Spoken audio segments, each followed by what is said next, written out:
Good evening, my friends, my colleagues, my professors. Today is the big virtual meeting webinar. We are waiting for this in the last months, waiting for the Parissud CVREP webinar. Today we will have 2 hours meeting in complex PCI and in hot topics intervention cardiology. With me today is Professor Terry Lefebvre, the head of cardiology department, the cath lab in Parissud, Dr. El Hakim, intervention cardiologist, famous here intervention cardiologist in Parissud. Also, my colleagues, Professor Amr Zaki, the head of cardiology department, Professor Hussam Andib, past president of Egyptian Society and the head of Qasr Al-Aini, Professor Sharif El-Biltagi, Professor of Cardiology, Alexandria University, Professor Hani Ragi, Professor of Cardiology, National Heart Institutes, also Professor Ashraf Reda, the head of IAVA Foundation, and Professor of Cardiology in Manufaya, and finally Professor Ahmed Al-Ghalid from Qanat Suez, Professor of Cardiology. As you see that we are 10 intervention cardiologists, 2 from Parissud and 8 from Egypt. This is sponsored by Pfizer company and the technical assist by ICOM group. We are dividing today, we choose for you 2 parts. The first session is about left main bifurcation, and this will be moderated by Professor Amr Zaki, Professor Hussam Andin, Professor Sharif Biltagi. And the second session will be about complete versus incomplete. I think this is new for us in non-ST and ST elevation, and will be shared by Professor Ashraf Reda, Professor Ahmed Ghalid, and myself. The main guest of this webinars is from Parissud, Professor Terry Lefebvre and Hakim. They take the main bulk regarding the lectures, and then we have cases from the Egyptian side. I hope that you enjoy, and I need the interactions, questions. Please send the questions, and we have a question answer to you, the interaction at the end of each session, and we'll have final thoughts from all the group at the end of the 2 hours. Now, Terry Lefebvre, can you introduce the meeting, please? Thank you, Mohamed. It's really a pleasure to be with you in Egypt and to share experience from Institut Cardiovasculaire Parissud. We are very happy with Hakim to be with you. It's really a pleasure, and we'll start with the first part of this session with left main bifurcation, left main PCI. So I will start my lecture about that, and Hakim will give you the second part of this left main talk. I will share my screen. Okay, Amr, introduce the session. Amr Zaki and... We start with Okay. Let's go.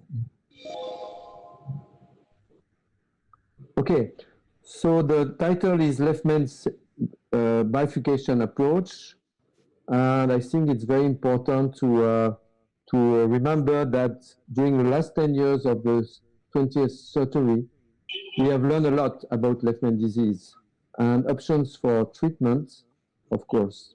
So thanks to the collective knowledge, which was based on shared experience, the use of intracoronary imaging and bare metal stent registries in very high-risk patients. So it was many years ago.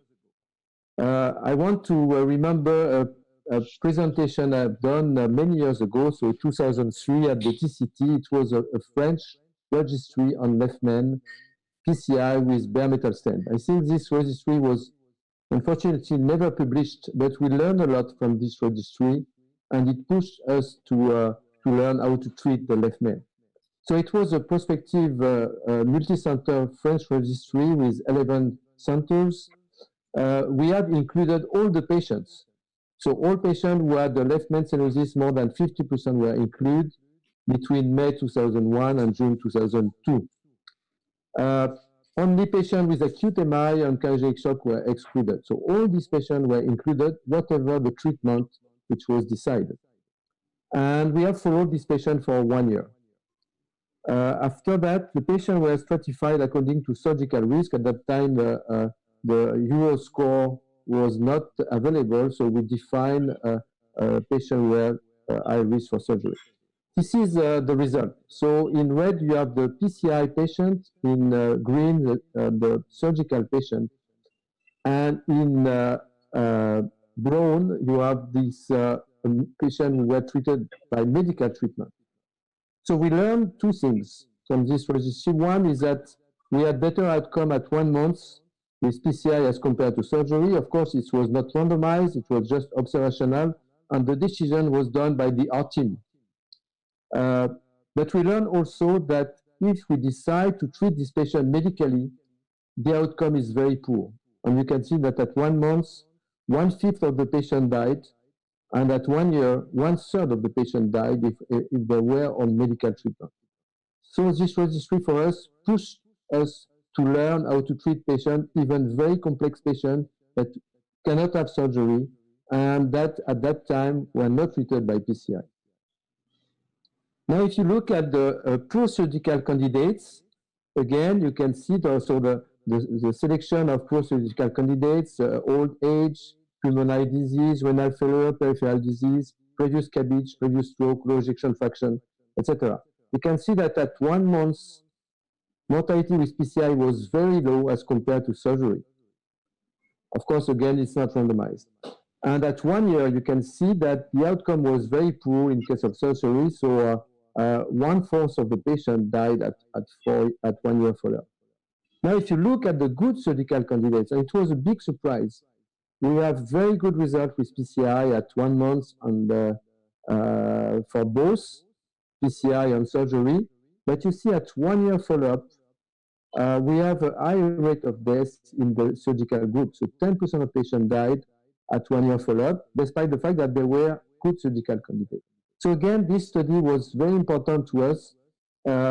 Where, as you remember, we founded the ECPS in 1995, and we start to work on the left main territory very early. And this study was very important for us. So then we moved to the 21st century, and we learned with BMS that BMS become an alternative to surgery in selected centers. So we were at the very beginning of our experience, and we learned that from registries and also from randomized studies. So I will not go too much into details, but we have learned a lot from the Syntax study, which was, as you know, a worldwide study, very important study, a lot of patients. The first thing that we learned is that there is a correlation between the number of stents that were used and the MACE rate at 1 year. And you can see it's really a linear relationship between the number of stents and the MACE rate at 1 year follow-up. We have not the data at 5 years, but I think it will be exactly the same or even worse. We learn also that the complexity of the lesion in the patient, not only the left main, but the coronary lesion in general, was associated with outcome. So in this case, of course, you remember this study was randomized, PCI with drug-eluting stent compared to surgery.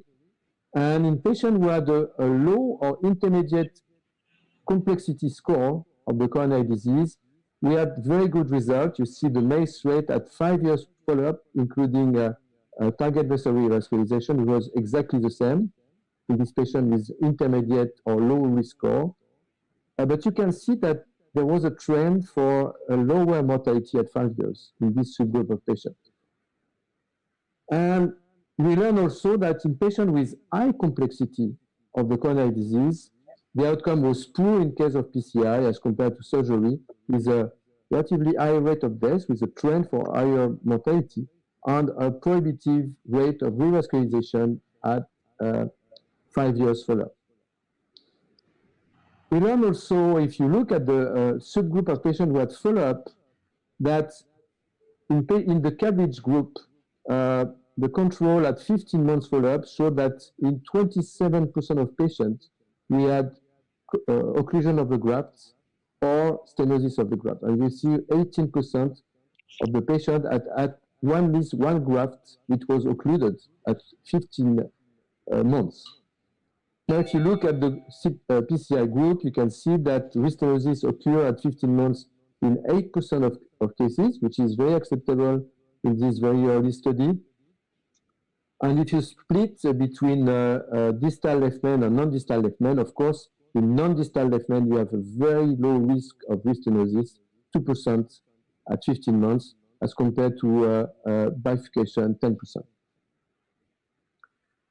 But of course, the complexity of the coronary disease is not the only factor which may influence the outcome.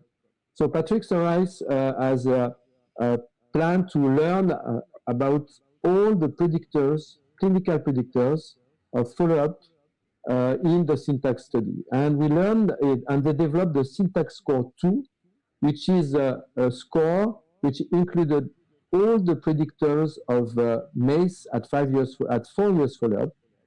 As you can see in the cabbage group, the complexity has no influence on the outcome. But the age, creatinine clearance, ejection fraction, the fact that you have left main or no left main disease, the gender, COPD, and peripheral vascular disease has a big impact on the outcome. In the PCI, it's quite the same, except that the complexity of coronary disease has a big impact on the outcome. So let's take an example. So this patient has a high syntax score, so 32, but it has no influence in the surgical group. 70 years old, normal creatinine clearance, normal ejection fraction. It's a left main. The patient is a male patient with COPD and no peripheral disease. So a classical patient. If you look at the risk of mortality at 4 years follow-up, it's 30% by surgery. Now you take the same patient and you make the calculation if the patient has PCI. Now, if you, of course, because it's a high syntax score, you have a high number of points. Age is the same, creatinine clearance is the same, everything is the same. But at the end, you have a risk of mortality at 4 years follow-up of 14%. So you may say it's equipoise. It's not really equipoise. So there is a clear advantage of this 70 years old patient to have PCI as compared to surgery, despite the fact that the syntax score is high. So the patient is a low syntax, is a high syntax score. Now, of course, there is other parameters, and one is residual syntax score. So it's very important when you take the decision for PCI or CABG to know if you will leave some untreated lesions like CTOs. And this is the impact in the syntax study of patients who have a residual syntax score more than 8. You can see that the outcome is very poor. And this is true for PCI, but it's the same for surgery. So it's very important to have that in mind. And of course, it's very important also to learn, to understand that the syntax score, this is a result in syntax according to the centers. You can see in blue the French centers. And of course, if you are in this center, it's better to have PCI than surgery, because you can see the MACE rate is more than 80% in this center as compared to 0% if you have PCI. On the opposite, in this center, you have a better result with surgery as compared to PCI. So I think it's very important to take the decision according to all these parameters, the complexity of the patient, the complexity of the disease, the experience of the operators, the experience of the center, etc. And this impact of experience was studied by Xubo several years ago. It's a Chinese study, and they look at the predictors of cardiac death at 3 years. And you can see that the experience of the operator was a strong predictor, as well as a low ejection fraction, not syntax score, and not intravascular ultrasound. So this predictor was very important, and if you look at the details, you can see that the death rate was clearly lower if you have high volume operator as compared to low volume operator, 0.6% versus 2.1 at 30 days. And the same for all the parameters. Some are not significant, but it's exactly the same. So if you look at the number of patients which were treated in the high volume groups, they have done 25 cases a year, the mean. But the low volume operator, it was 4. So this study is very important because it gives you the information that if you are a very experienced operator, or if you are working with a very experienced operator, you have good results as compared to low experience. And this is the cardiac death according to low, intermediate, or high volume operator, and you can see that there is a strong correlation with cardiac death and experience. We learn also a lot from Excel, and you know this study very well, so I will not go into details. This is a multivariate predictor of 3 years clinical outcome, and you can see that death, MI, or stroke, which is a primary endpoint, was influenced by the strategy, provisional approach versus systematic two-stent approach. And the p-value is very high, as well as age, and male gender, it's borderline significant. So this information is exactly the same as what we had in syntax. But we learned something new in Excel, is that in the subgroup of patients who had the IVUS, and many of them had IVUS, about 70% of cases, the risk of longitudinal compression of the stent was high, 6.5%, mainly at the ostium, but sometimes at the level of the shaft. So this is the technical issues that we may have with left main. So it's a very important information, because if you look at the outcome, the MACE rate in case of longitudinal compression is doubled as compared to no longitudinal compression. What about intraocular imaging? Of course, there is people who want to use systematically intraocular imaging, other people who never use intraocular imaging, and I think the truth is in between. If you look at this meta-analysis, you can see that there is a big trend in favor of using IVUS as compared to no IVUS when you treat left main. But if you look at the study of XUBO, you can see that in the high volume operators, there is no difference if they are using IVUS or not using IVUS. So I think that IVUS should be used when you are in the learning phase. For example, doing less than 20 cases a year, I think we should do IVUS. And this is what we have done in our center for many years, since the last century. And of course, the other parameters are also very important. Select the diameter according to the fractal law. Use a pot at several times, at least one time. Be obsessional with stent boost to identify the problems and the longitudinal compression, for example. And of course, if something is not clear during the procedure, use intraocular imaging, or if something is not clear at the beginning of the procedure. Now we have the outcome of syntax at 10 years. And this is the mortality. As you know, there is some controversies with our surgeon's friend.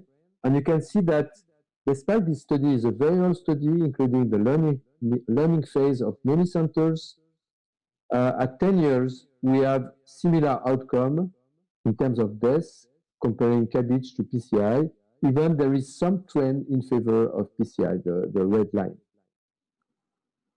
And in this study at 10 years, you can see that the syntax score does not impact the outcome.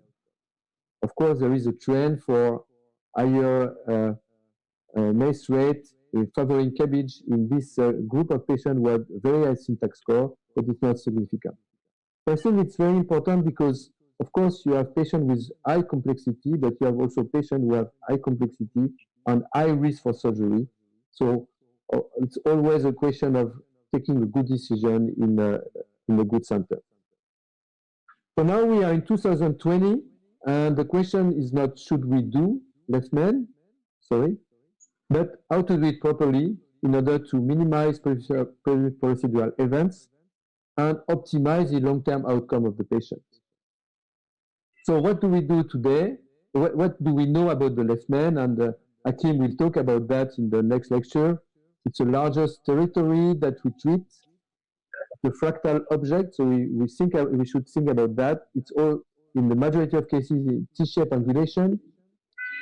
It involves a bifurcation in more than 80% of cases, trifurcation in about 15% of cases. It's more calcified because patients are older, and the bifurcation is close to the ostium, and it's the only bifurcation which is close to the ostium of the coronary artery. And the ostium is not perpendicular to the aorta, which may impact the technique in order to cover the ostium or avoid longitudinal compression. This is an example. I just give you time to think about this case, a young patient with a very tight stenosis, unstable angina, with ST segment depression, and it's a 1-0-0 lesion. So some people maybe will use 2 stents, some people will use 1 stent with provisional. So what we learn in all these studies is that in patients with left main disease, we can treat this patient with provisional sideband stenting approach in the vast majority of cases, and we have better outcome compared to a systematic 2-stent technique. And this is coming from syntax. You see the comparison between 1 and 2 stents as a strategy. And we have seen that also in Excel, comparing provisional to 2 stents. So if we can treat the patient with 1 stent, we will have better outcome. Of course, there is patient we need 2 stents. Is it different with the last generation drug-eluting stent? Of course, it's also a very important question. And we have data about that from Shaw, who look at the 1 stent and the 2 stent strategies. And you can see that with 1 stent strategy, there is not a big difference. So because it's more simple. So the technique is simple. So all drug-eluting stent, new drug-eluting stent is the same. But if you look at the 2-stent approach, there is a big difference. So this is very important. So the new generation of drug-eluting stent is not an equalizer of the technique when you use 1 stent as compared to 2 stents. Now I will talk a little bit about provisional approach because it's a philosophy, and people think that provisional means 1 stent. No, provisional means that we will use 1 stent if we can, but 2 if we need. And this is very important because this strategy is fully open. And I will just show you a short example. So this is a 1-1-1 bifurcation of the left main, as you can see, but the lesions at the ostium of the LAD, at the ostium of the sock, are very short. So in this case, we start with a provisional approach. So wire both branches, stent the LAD or stent the sock, depending on the anatomy. Then select the stent according to distant reference. Then we do a pot. So we have already something which can be relatively acceptable with the pot. And if we think that we should open the strut, it's very important to go through a distal strut. In this case, we went through a proximal strut, so you can see that we are not a good scaffolding of the ostium. And if we need a second stent, we should do a tap or a culotte. But if you go through a distal strut, after kissing, you have this kind of appearance. And if you need a second stent, you can just put the stent as a T-shaped configuration because the left main is T-shaped. So this is the example. We stand from left main to circ because the lesion was a little bit longer in the circ. This is after pot and kiss. And you can see that the result is not optimal at the ostium of the LAD. We have some very small dissection, as you can see here. And we have also a gray zone at the ostium, which is not clear. So in this case, we will put a stent. And we use a stent boost to have an optimal positioning of the stent in order to not to have too much protrusion or not to miss the ostium. So it's a micro tap in this case. And this is a result after kissing the inflation on the final pot at the proximal part. Of course, there is patient who need two stents. So this is an example. I will not show you the outcome, but maybe Hakim will show you this case. In this case, you need two stents for sure. So you cannot treat this patient with only one stent, and it's fully open. There is many techniques available for treating this case. So T, TAP, culotte, decay crush. And I will just give you some information about decay crush because I think this study pushed a little bit people to do decay crush because at 1 year there was more MACE in the provisional approach.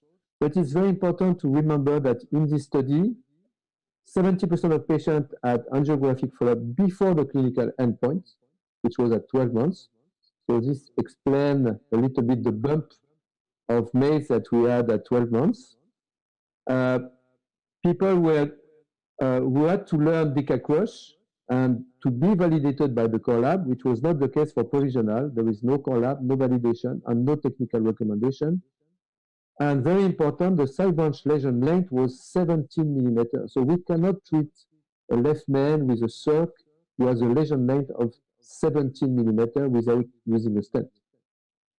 So that's why I think the outcome at 1 year and now at 3 years is less good in the provisional as compared to the decay crush technique. So my conclusion is, as you have seen, the taboo of left main setting is broken, but it does not mean that PCI is the best treatment for all patients, and the decision should be based on a good angiographic and clinical evaluation on individual patients according to the results of PCI and CABG for each center. Syntax score 2, as you have seen, is very useful and to decide according to the art team what will be the best treatment. But of course, as you have seen, there is other parameters like residual syntax score, for example, which is also very important. For left main bifurcation, provisional side branch stenting approach is recommended for left main treatment in most cases, and it can be done in most cases. But of course, elective two-stent strategy may be considered when you have a long left circ lesion, when you have high risk of left LCX compromise or difficult access to the LCX. And of course, the stent technique should depend on the experience that you have. And I think the compagnonnage, and you know, Mohamed, I have talked several times about that, compagnonnage in the left main, like in CTOs, for example, is something I think very important for having an optimal result. So thank you very much for your attention and for your question, I hope. Excellent presentation. Thank you very much, Terry. I think you have given us a very comprehensive review of this very important subject. I would like to ask about the registry that you showed, that the French registry that was not published.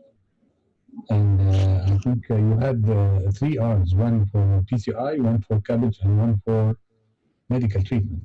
Mm-hmm. Was it ethical at that time to include a medical treatment arm, or this was patients who are refused by those techniques? No, in fact, it was not randomized, so it was just observational. You have a patient coming to the cath lab with unstable angina or acute MI or stable angina. They have coronary angiogram and our team discussion. And the surprise was that in about 15% of cases, the final decision was medical treatment. I think that the main reason was that it was too complex. So the patient was too complex for PCI at that time, so in 2001. So too complex and too complex for the surgeons. So the decision was, okay, we'll give medical treatment to this patient. But what we learned is that if you give medical treatment, the outcome is very poor. So 1/3 died at 1 year. So that's why we learn how to treat this kind of patient who are denied by the surgeon. So that's why we are treating very complex cases in my institution and in France in general. Yeah, I think this medical treatment group is very interesting to look at, because left ventricular ejection fraction is an important factor in this group, and whether we are on statins and full treatment as we would expect today, was because I'm always very interested to see how these patients will do, because the results really with this very high mortality are very interesting to look at. Yeah, and it's not randomized. Yeah, so. But I have seen very excellent results with the PCI, and this is supporting what we really see in our real life, very excellent results in your practice. And I think your technique is excellent and very simple. And I'll give the microphone to Amr to continue with the discussion. Okay. Thank you very much, Thierry, because you've read my mind while we were preparing. You have elicited the death, which is a very hard endpoint, and you illustrated a lot of things for me to clarify, because at the end of the last year, 2019, it came the follow-up of 4 large studies of the left main, the syntax 10 years, and the mortality. I think that it was 27% in the PCI arm and 24 in the cabbage. So this is not significant. And the freedom, which was 8 years follow-up, and this was significantly higher mortality. It was significant in the PCI arm, and they have demonstrated that the age, because they have set down the age at 63, above 63, mortality was higher with the cabbage and less with the PCI, and below 63 of age, the reverse. So what's your comment about the freedom? And I'll ask you another question about the Excel after. Yeah, I think freedom is a different study. So it's not a study focusing on left main, but on multivessel disease. I think you made a very good point about the age, because we know that higher age is associated with more complications in patients who have cabbage as compared to PCI. So I think the decision should be based on many parameters, like the complexity of the coronary disease, but also the age of the patient, the risk of the patient according to diabetic disease, renal disease, peripheral disease, COPD, etc. So all these parameters, we have to take into account of all these parameters to take the good decision. And of course, you should know also the result that you have in your center with surgery and with PCI. And it's not the same in all centers, because you have centers where surgery and centers where PCI is dominant. And of course, it's not the same outcome. Yeah, you've demonstrated that very well. Thanks for that. And what about, there was one claim about the Excel trial that the most of the significance of the MACE was peri-procedure MI, which is not so strong. On the contrary, 5 years mortality was again higher in the PCI arm if we are taking only the death as a factor. So what about the peri-procedure MI? Yeah, I think it's a difficult discussion, because I think as you know, at the very beginning of Excel, there was a big meetings with Patrick Sorais, Greg Stone, discussing about the endpoints. And the decision, they took maybe 2 days to decide what will be the good definition of peri-procedural MI for PCI and for surgery. It was not the same, but it was decided by. So the decision was made by the group, and there was the same number of people who were doing PCI and same number of people who were doing cabbage. So 5 years later, the surgeon said it was a mistake, but it was their decision to use this definition. So, and the definition was not in favor of PCI, actually, because they use a higher number for surgery, which was normal. So I think this discussion is not fair. But at the same time, you said the two curves are crossing. So at the beginning, the outcome is better with PCI as compared to surgery, and then the curve are crossing, and now it's the opposite, but it's not significant. And I'm convinced that many people said, okay, it will become significant at 5 years, but I'm not sure it will be true. But it's also very important to know what was done in the PCI group, because you can see that for example, if you look at the comparison of surgery to PCI according to countries, so you have data in US data, non-US data, European data, and in the US data, the curve is on the left, so in favor of surgery, clearly. But in the European data, it's on the right. Not a lot, not too much on the right, but it's on the right. So I think one of the problem, and we had the same problem with syntax in Europe at the beginning. People were learning how to do LeftNet, and I think it was the same with Excel in the US. So it's a US dominant study, and many people were learning to do LeftNet PCI in the US.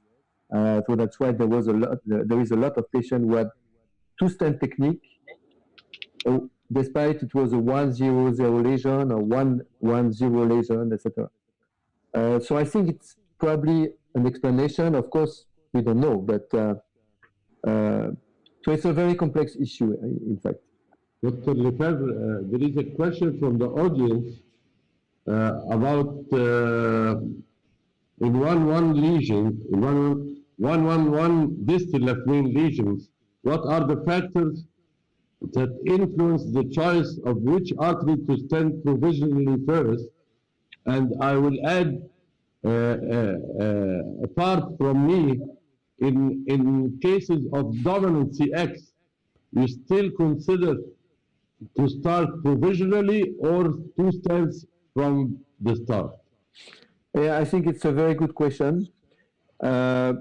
Usually we go in the difficult branch first. So you have 1-1-1 lesion. Let's say LAD and CIRC are the same size, so 3.5, for example. But the lesion, the access toward the CIRC is more difficult than the LAD. So in this case, we'll go from left main to CIRC with the first stent, then do the keys provisional and look at the result. And if needed, we'll add the second stent. Now, you are talking about the problem with, for example, a 1-0-1 lesion. So left main is diseased, CIRC is diseased, but LAD ostial is okay.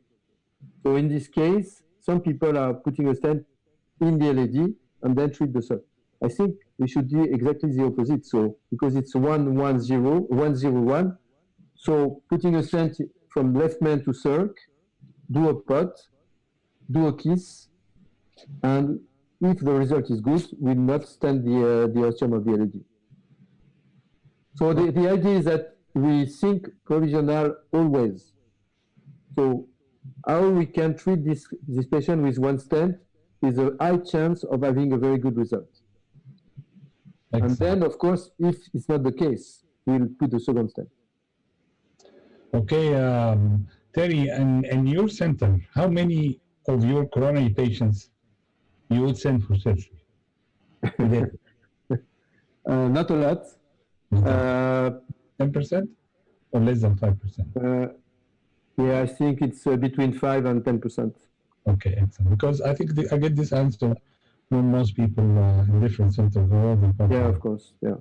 Dr. Ashraf had a question, and he's saying, how come you get this very great PCI results in surgically surgically fit patients in the series that compared the cabbage with PCI?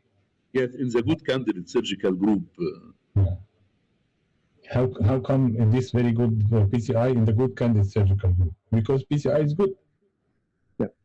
Yeah, the long-term results in this very interesting French registry you explained, Professor Terry, in those good candidate for surgery, long-term PCI do a good job. Is there any explanation of these favorable results? It was not long-term because we had the follow-up 1 year. up to 1 year, so it's very short-term. But it was a surprise for us because we were thinking that probably we'll have a similar outcome and maybe more restenosis, so more event in the PCI group. And in fact, it was the opposite. So the patient, the risk of death was higher in the surgical group. Of course, I had not the time to go into details to show you all the details of the different groups. It was not randomized, so the patients are different. But in fact, in the surgical group, the patient were the proportion of patients with high risk were very low as compared to PCI. Excellent.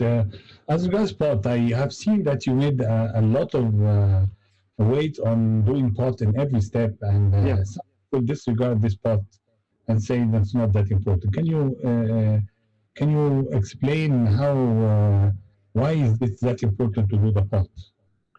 Yeah, so POT was described by Olivier Darmon. Now it's close to 15 years ago, and it was really a revolution when we understood that when we do the bifurcation, we have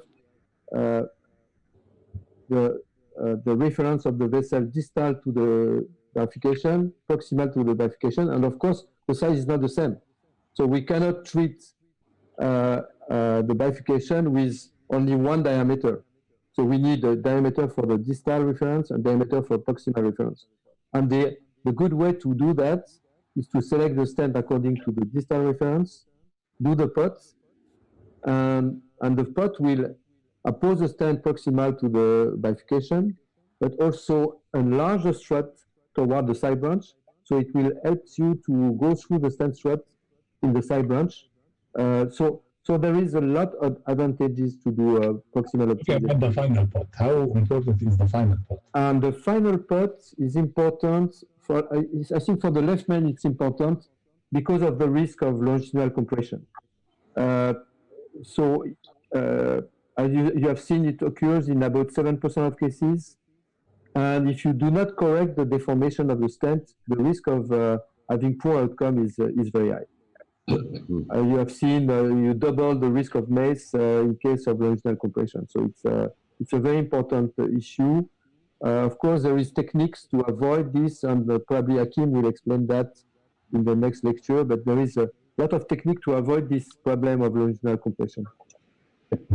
For the sake of time, I think it's endless discussion, and we have a lot. And Dr. Hakim Ben Amer is going to give us tips and tricks. So let's move to the next speaker, and then maybe a lot of discussion also with Dr. Hakim. Thank you.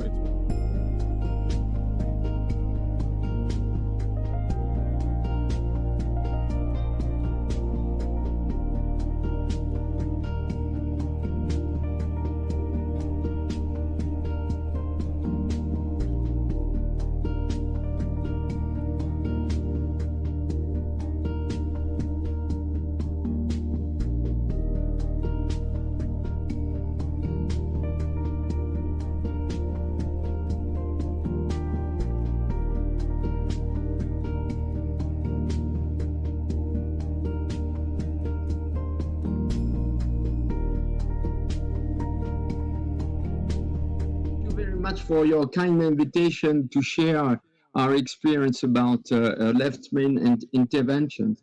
So I don't have any. So my first advice is to respect fundamental rules. Then you will be able to perform more complex techniques using exotic techniques and exotic tools. But usually you have to keep it simple as simple as possible. So the first fundamental rule is to use Finet's law to evaluate the diameter of the left main. That's a very important thing. Or this left main was shown by Thierry just before. So the first, now for the stenting strategy, avoid direct stenting in case of calcification or hostile lesions. Choose the main branch regarding the diameter of the biggest diameter for the main branch, or the complexity of the access. That's a very important thing. Also, for the stenting strategy, Thierry told us about the two stent or single stent strategy. Usually we use provisional T-stenting in our institution. So you have also to choose a good stent to have a big expansion on the left main. And one step which is very important is the pot. The pot is really important in the left main interventions, because we saw that with the with the pot, we are able to impact the proximal part of the big bifurcation very well on the wall, and then have a good access to the strut, and to perform the opening of the strut regarding the side branch. So it is very important to choose the balloon sized by the thinnest law, and control the expansion of the stent with the stent enhancement. That's a very important step of the procedure for left main intervention. It is to recross with a third stent, a third wire. It is usually we use a third wire to recross through the strut. And as you can see here on this case, we have a small gap between the jail wire and the wire who will cross the strut. So take the distal strut. It's very important to have a covering of the ostium of the side branch. In left main interventions, we prefer kissing a balloon strategy rather than pot side pot, because with the kissing balloon, we think that we have better results in long-term follow-up. And then for the final report, usually we use it for left main intervention to be sure that the stent is not deformed in the left main after the kissing. Sometimes you feel like a grain of sand in your procedure when you do the kissing strategy, or when you move your wire inside the left main. So in this case, if you feel something wrong, you have to do intracoronary imaging to be sure that the result is good, and to be sure that the procedure is going well. This, as you can see on this case, the result is quite good in the angio, but we can see at the top of the left main, just at the ostium, like some tattoo on the ostium. So for this patient with a good angiographic result, we did no FDI to be sure that everything was doing well. And as you can see on the OFDI, the image at the right, we can clearly see that the kissing balloon was not done very well, because the balloon of the LAD was external to the stent of the left main. So we had to report to have a final good result. Another issue of the left main is when you cover the ostium. So usually we have to cover the ostium. So if the guiding catheter is pushing on the stent, you will risk to have a longitudinal compression of your stent with a worse result. So how to do to decrease the risk of longitudinal compression? First of all, you have to be patient. We have to when you do the balloon deflation, before removing the balloon, you have to wait a little bit to be sure that the balloon is well deflated before removing it. So the guiding catheter extubation is very important at the step of removing the balloon, and also, of course, when you remove your jail wire, and you have to make a big control, a control with your left hand or your pinky finger control, as you can see here on this picture. You have to always control your guiding catheter position to be sure that you are not intubating the stented area of the ostium of the left main. So what are the classical remaining technical difficulties that we can have with this kind of angioplasty? It is the side branch access or the side branch occlusion. So we have to adapt our bending of the wire to according to the angulation of the side branch and the disposition of the atheroma inside the bifurcation. So you can do a small bending, a large bending, a smooth bending, or a double bending. It depends on the anatomy of your bifurcation. If you have a difficulty to cross to the side branch, you have many strategies to reach to wire with success. First of all, you can reshape your wire, or you can use more soft wire, because with soft wire you can cross more easily if you have a big angulation of your side branch.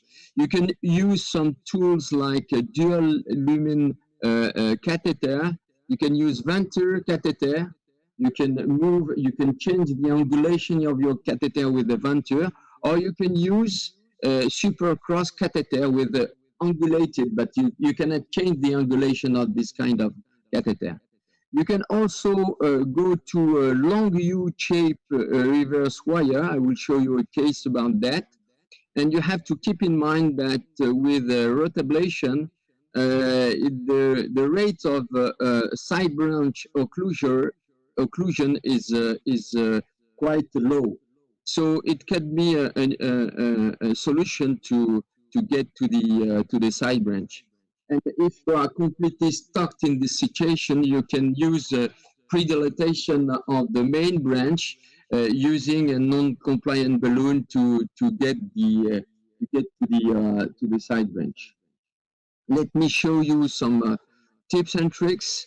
This is, as you can see here, the tip of the wire is important, but also the movement of the wire. When you want to cross a complex lesion of the distal left main, if you want to go here to the LAD, you have to do a movement like a steering wheel movement with the tip of your wire, as you can see here,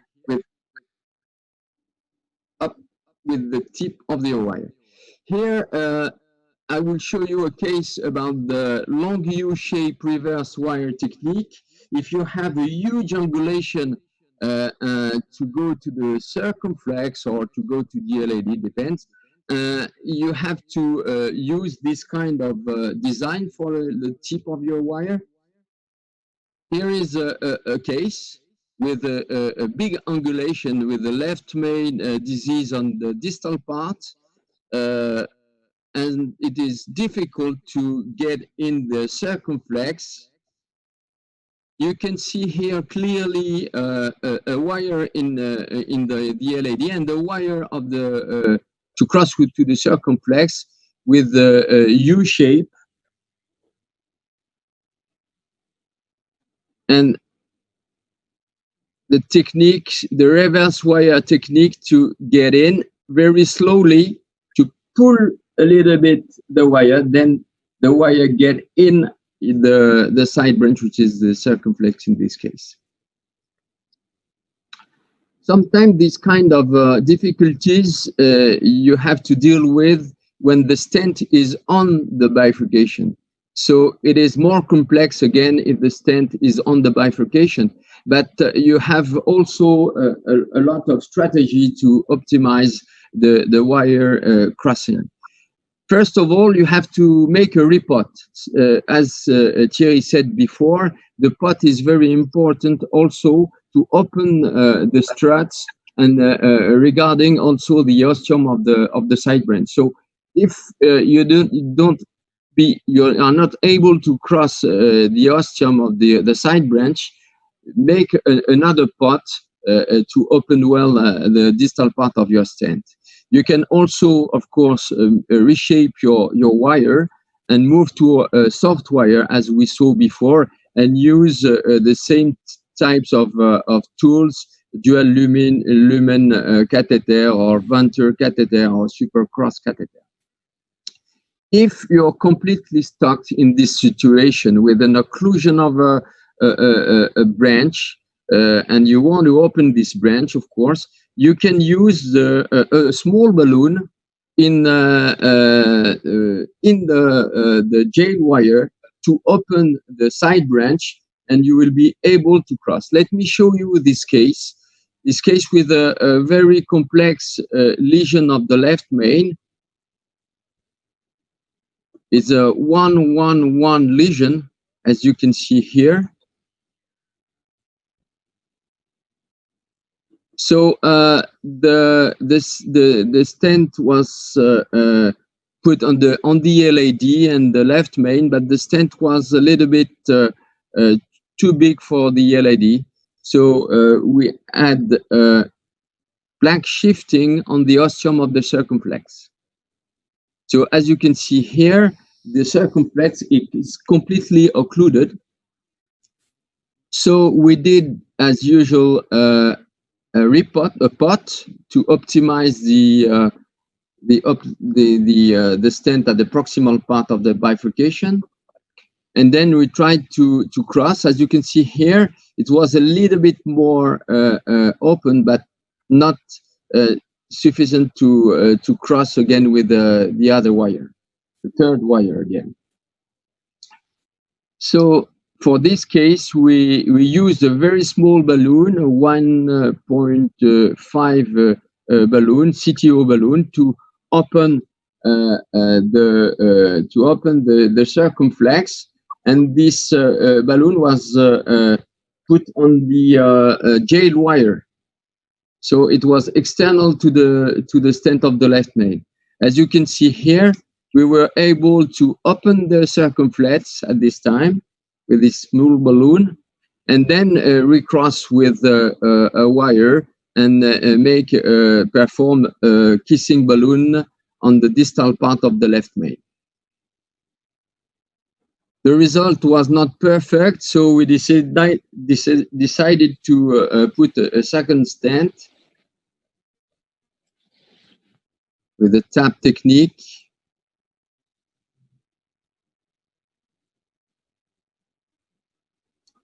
And as you can see here on the stent boost, the stent of the left main and the LAD and the part of the circumflex are well expanded, and there's no any longitudinal compression of the stents, and the angiographic result was very good. So my conclusion are that to perform a good left main angioplasty, we have to use Finesse law to determine the diameter of the left main. We'll always do a pot, an optimization of the proximal part of the bifurcation. We take a distal strut with a third wire to cover the ostium of the side branch. We prefer kissing rather than pot side pot. It is very important to have always the control with the left hand, the guiding catheter control, to avoid stent compression. And experience is necessary, is especially needed in complex PCIs. And this slide to end, it seems to be easy to do, but there is no place for mistakes. Thank you very much. Thank you very much, Hakim, for this very nice illustration. And you are up to the point in the conclusion and your recommendation. So I had the questions from the floor. I will transfer it here. When do you use IVUS? Because this was for the previous talk, but it's here. When do you use IVUS? Do you use it 100% or when to use it? Usually we use, if we have some difficulties in the procedure or we are not understanding what happens, we use intracoronary imaging. Usually it is OFDI or, but we don't use a lot of IVUS technique to make images in our practice. Okay. The second question from the floor also, it's a little bit for you and for Thierry also, that in the last ECS guidelines, left main plus 2 or 3 vessel disease and syntax score, high syntax score above 22, it's condemned to do PCI. So in your center, do you follow these guidelines or not? Or not usually or always?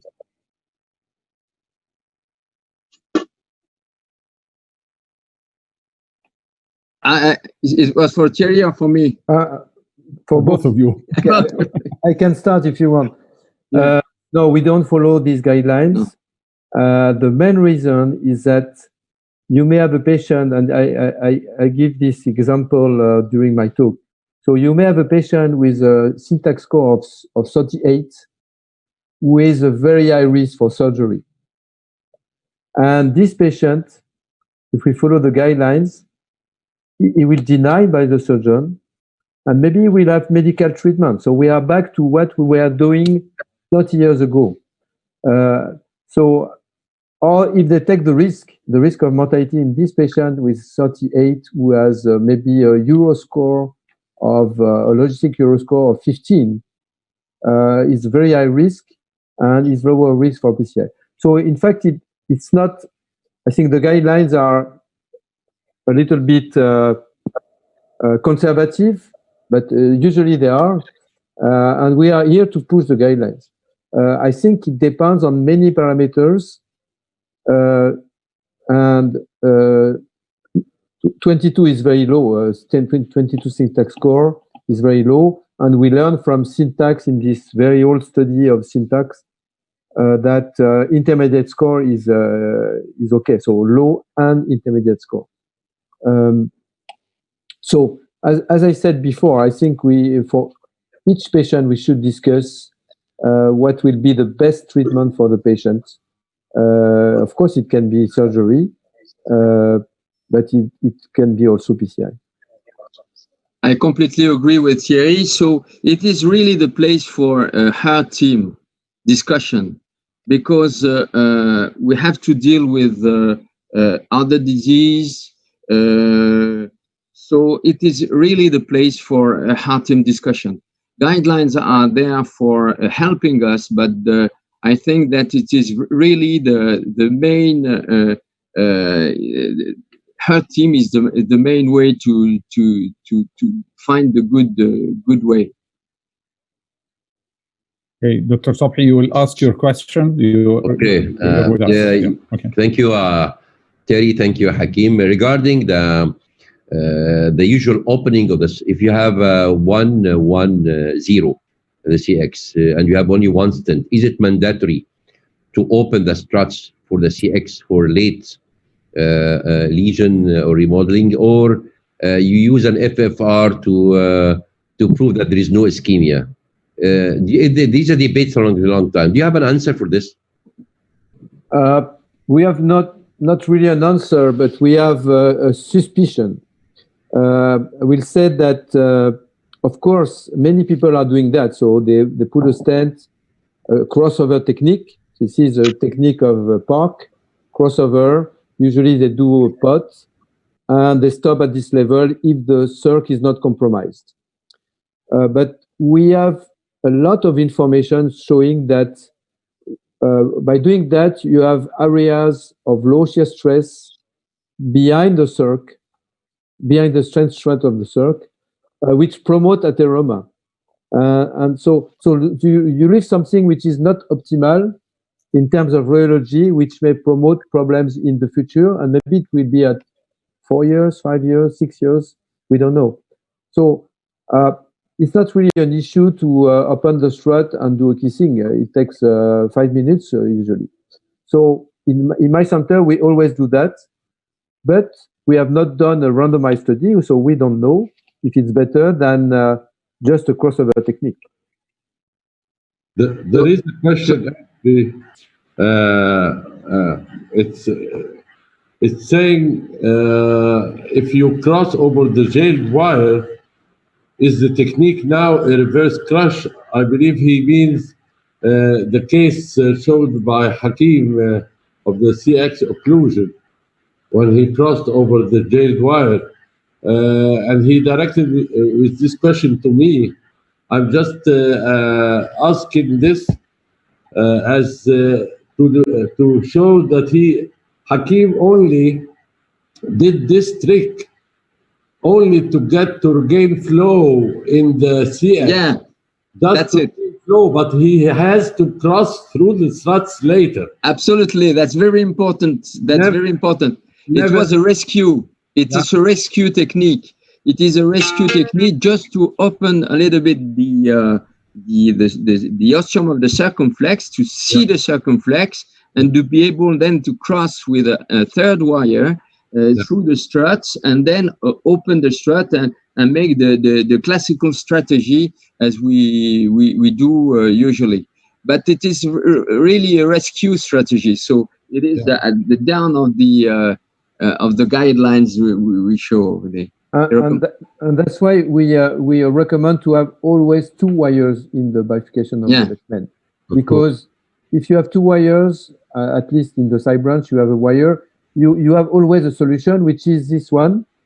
So use the gel wire just to relocate the carena, because the problem in this particular case was that the stent was too large and it pushed the carena and closed the circ.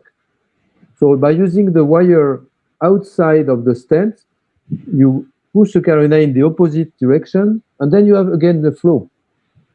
Yeah. And then you can do provisional again. So you just correct something which was wrong, to stent too large, to close the side branch, but by doing that, you give a flow in the side branch, and then you can do provisional. Of course, in this the end, they need 2 stents because the circ was very diseased.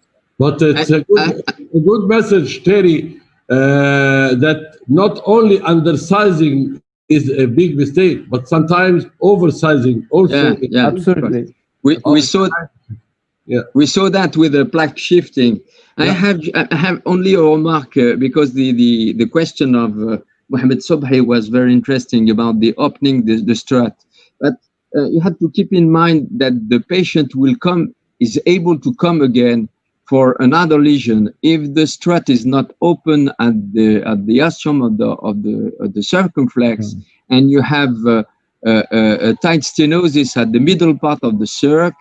It will be more complex to cross at this time. So it is a good way to open the strut to be able to treat future lesions also on the territory of the circumflex or the LAD, depends. Yeah, I will add a third argument, which was nicely showed by Indian friends at the last European Bifurcation Club. So they showed that they had several cases where the struts which were not open were colonized by the endothelium, which create a pseudo-restenosis. So the patient had a very tight stenosis at the ostium of the circ, and they showed 5 cases, which was just due to a colonization of endothelium. So there was no restenosis, but just endothelium to colonize the struts. and they found that by OCT, and they just have done the kissing balloon inflation. So by doing kissing, you restore the good anatomy, and you give a good flow to the side branch. So I think these kind of cases probably happened in the past, and we saw that it was restenosis, but in fact it's just a pseudo restenosis. And with the FFR, we are not able to prevent this kind of complexity at the future. Yeah. So FFR should be perfect. You will have endothelialization of the stent, or you will have more difficulties to recross if you want to treat the circumflex. So, Well, Hakim, would you please elaborate more on why you prefer kissing over pot side pot? Because with the pot side pot, the carina is not at the good place. If you want to put the carina of the left main really at hit place, you have to do a kissing balloon technique. If you do only pot side pot, you will have a good result on the ostium, but you will have the shifting of your carina. The carina will not be at the good place. Thank you. This is also very important, because having the carina in the center, the nature is made like that. So you have the carina in the center, and you have a separation of flow with high shear stress in the middle, and normal shear stress, and opposite to a carina, you have low shear stress. So if the carina is not in the middle, you will have an area of very low shear stress where the carina is pushed in the side branch or in the main branch. So that's why we want to be sure that at the end we have really the carina in the middle. Okay. The best way is to do kiss. I think once again, for the sake of time, we must shift, and then we will have the final discussion. It's my pleasure to introduce my colleague and my dear friend and my brother here in Arabia, Dr. Shifal Biltagi, is going to show us one of his most interesting cases. Please. can you see the? Yes. I have Slideshow, bas. Slideshow. Okay. Okay. That's okay. Yeah. So, Bismillah ar-Rahman ar-Rahim. My professors, dear colleagues, actually, I was planning to present another case I told you about last week of a two-stent strategy case in a classical 1-1-1 left main bifurcation. But actually, I found the video resolution was not quite acceptable, especially it will be online because the patient was very obese. So I changed to another case, and I believe it will be more interesting. It will ignite more discussion because it's less common case, not that as the usual distal bifurcation we all got used about in our practice. It's for a 66 years old lady, diabetic since 20 years, with no previous cardiac history, and she had a recent onset angina, actually severe angina, few days before admission. She was admitted on the time of evening with a non-STEMI, with no resting ECG changes and a good left ventricular ejection fraction. And actually, she experienced frequent chest pains in the CCU. So I preferred rather not to wait to the morning, and we got her to the cath lab just after midnight. And as you see, the angio here in the coded view, it's an isolated ostial CX lesion, 001 lesion, with no otherwise lesions in the CX. It's a sizable vessel, as you see, and at least by angiography, there is no disease in the left main or in the LAD, although you can appreciate some haziness in the ostial of the LAD. The RCA was a dominant vessel with no lesions. This is with the spider view. Again, you can appreciate no significant disease in the left main or ostial LD, and the angle here is a bit more than 60, maybe 60 degree. Was about 45 in the previous view, the bifurcation angle. So, what's the options? We have several options to deal with this relatively uncommon lesions, at least as a single vessel. First, of course, and the most desirable always treatment of an ostial CX, as you all know, is a medical treatment. And this has been long the preferred treatment for such a lesion, but mainly because we don't know other optimal treatment for such a lesion, no data about it. And we used to prefer not to be indulged to convert a single vessel into a left main disease. That's the first option. Of course, it is not very applicable here in this patient because the patient is a non-STEMI and has a frequent angina at rest before the procedure. The second option is to put just a single stent position at the CX ostium. And again, actually, I was not very enthusiastic about this because in the more common scenario of the isolated ostial LED, I don't have a good experience in putting the stent just at the ostium like we used before. And most of the operators now prefer the crossover strategy in such lesions because of the really not very acceptable long-term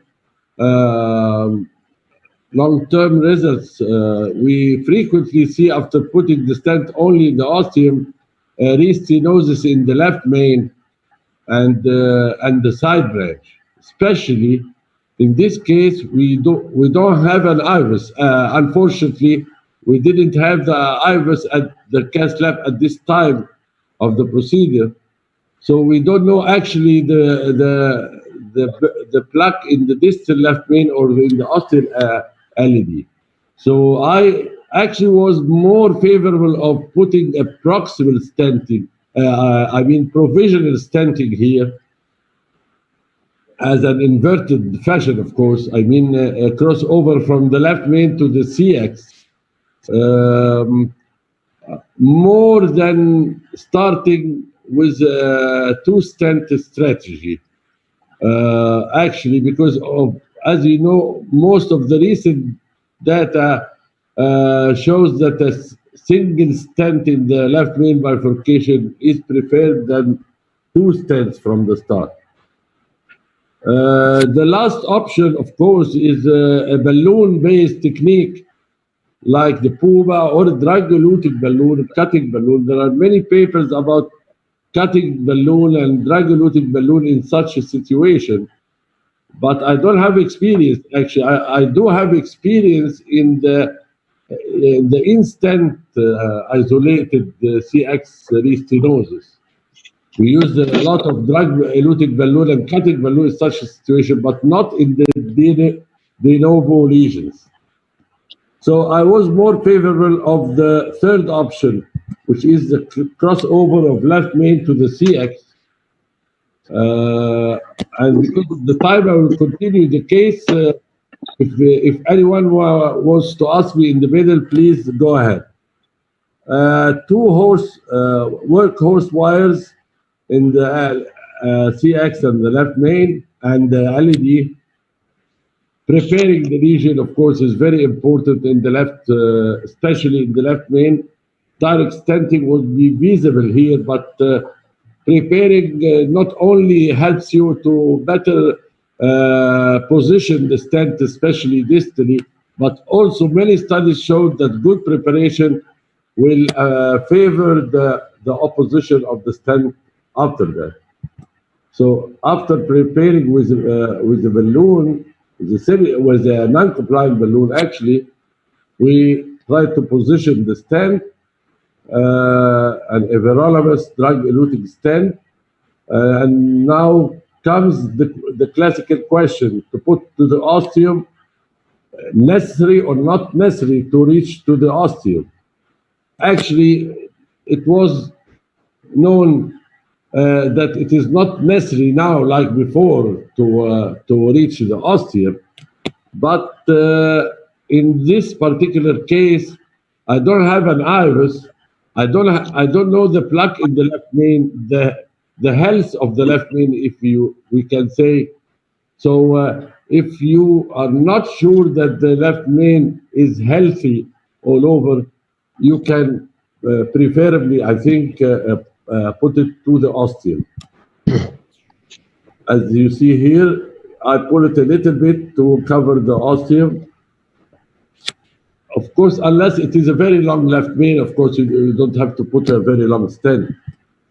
Anyway, that's after the stent left main to the CX. As you see, there is minimal carina shift to the ostium of the LED, but now comes first, before anything, we have to make the pot. And with the pot, you have to put a good positioning. Be very careful not to cross with the distal marker the carina. Otherwise you will spoil the value of the pot and maybe make more deformation. And after the pot, we have to make the distal passage of the wire. As you see here, I here use the CX wire, pull back, trying to catch a distal strut. I was able, I think, to make it as distant as possible. Then, very important tip here, as Hakim said, and also Dr. Terry said this, very important, the issue of longitudinal deformity. During withdrawal of the jailed wire, watch your guiding. We pull the guiding back and watch it during this step. And sometimes even you have to put a balloon to protect the proximal end of your guiding. Rewiring the wire, this is actually the idea, rewiring with the wire king. But if it is not like that, at least you have to check the wire in two orthogonal views to be sure that it is not passing behind the stent struts. Otherwise, you will be in a real problem. Right? Then here comes the nice question of Dr. Sobhi. Do we have to open the struts or leaving it like that? I mean, some operators don't want to hurt the ostium of the CX, of the LED in this case, and just leave it like that. But actually, I'm always opening the struts. If it is not for the CX, it is more important for the LED. And once you made an opening for the struts, even with a smaller balloon, you have to make to end with a kissing. And you have to use a small, short, non-compliant balloons and perfect positioning for the kissing. And that's the in this view, the angio post-kissing, at least in this view, the ostial CX, the ostial LED has mild carina shift, not significant. But looking this more RAO view, I actually could see something in the ostial of the LED with more modification of the view. It is apparent there is a kind of a flap in the ostial of the LED, as you see. And actually, it is not compromising the flow, but at that time, I said I would not sleep with my both eyes closed, actually, if I leave this. Of course, I would not have preferred to put the two stents, but anyway, I would not leave this, so I decided to make a bailout stenting. And now, again, a question. What bailout technique to use? You have only two options, as you all know, of course. Either to do the tap or to do a bailout kilo. And most people are doing, of course, tap, including myself. I'm a fan with the tap, whether as a two-stent strategy or as a bailout. But I don't know why in this case, I remember that I was not very comfortable in the positioning of the tap. As you know, the tap needs very good positioning to make it a real minimal protrusion and not to miss the osteo, because now it's a LED.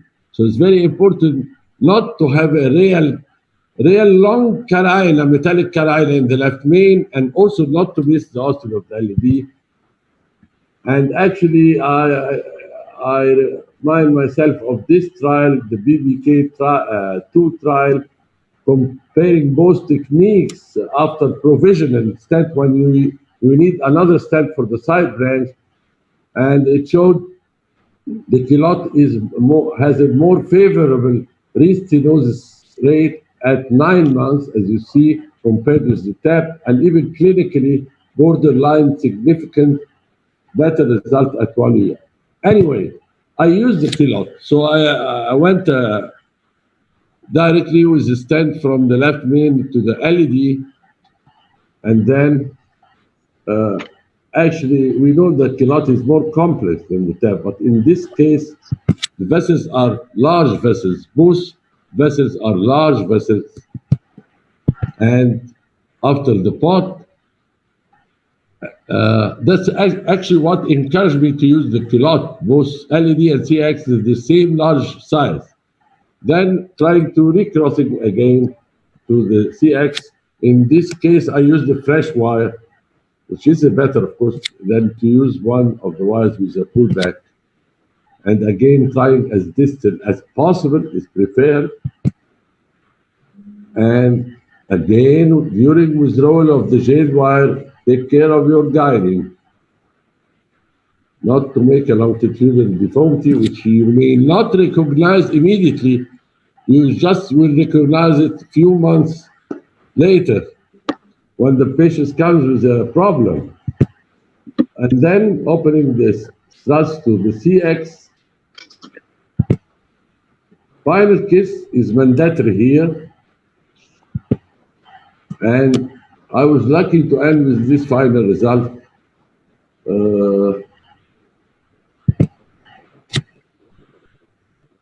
Of course, I was not intending two stents, but anyway, the patient actually had a favorable clinical follow-up in my clinic. So far, it has been more than 6 months now. This is the study which is from the Comes registry, actually comparing one stent or two stent strategies in the 001 uncommon bifurcation lesions. And surprisingly, it shows that two stents in this particular 001 behave better than the one stent group. But remember, this is all bifurcation, not a left main bifurcation. So Mr. Chairman, my colleagues, I would conclude actually that distal left main Medina 001 lesions are uncommon, quite uncommon actually. The optimal treatment of such lesions is unknown, as also the preferred PCI strategy for such lesions is also debatable. Almost no study up to now has addressed 001 lesions in the distal left main, maybe in other bifurcations, and that's why treatment decisions must be made on a case-by-case basis. Thank you very much. I will stop here. Yeah. Thank you, Sharif. It's a very nice case, and it's open for discussion. I think it was so illustrative and step by step. So the question: how often you're doing kilot in the left main? I think not in the lead and the diagonal. It's mainly in the left main, isn't it? Yeah, actually, most of my kilots in the left vein, exactly, and not very frequent. Actually, I used to make a lot of mini crash, then the Deki crash, and lately, most preferable is a tap. That's in cases we need two-step stretch, but most of the cases are provisional, actually. Okay, in this case. Okay. In this case, the depth, how so long you are going to continue? 2 years, 3 years, 5 years? This is a good question. Actually, for the aspirant for life, and because this was a non-STEMI, I would put the double antiplatelet at least 1 year. That at least 1 year. But I would see the patient in the follow-up, and ideally, I would examine her bleeding risk. If the bleeding risk of this lady is quite acceptable or not high, my feelings, not my data, I would tell her extend your dual antiplatelet.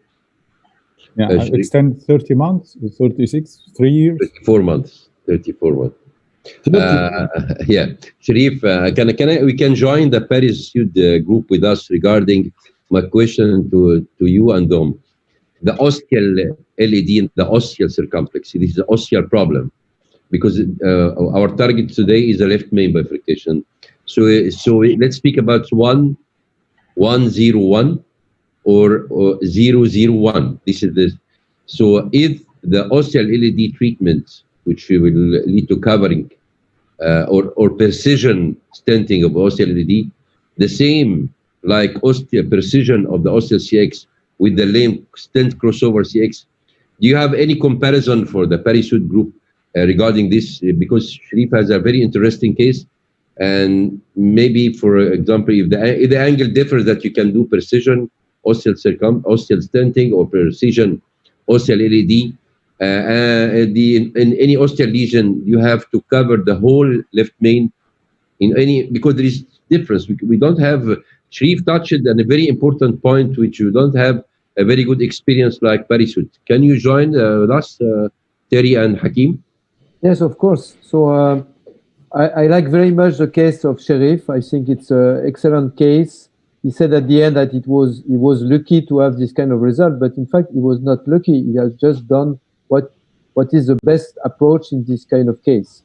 So we have learned in the past that trying to put the stent at the ostium of the LED or at the ostium of the circ is a bad idea because we are not as good as we think.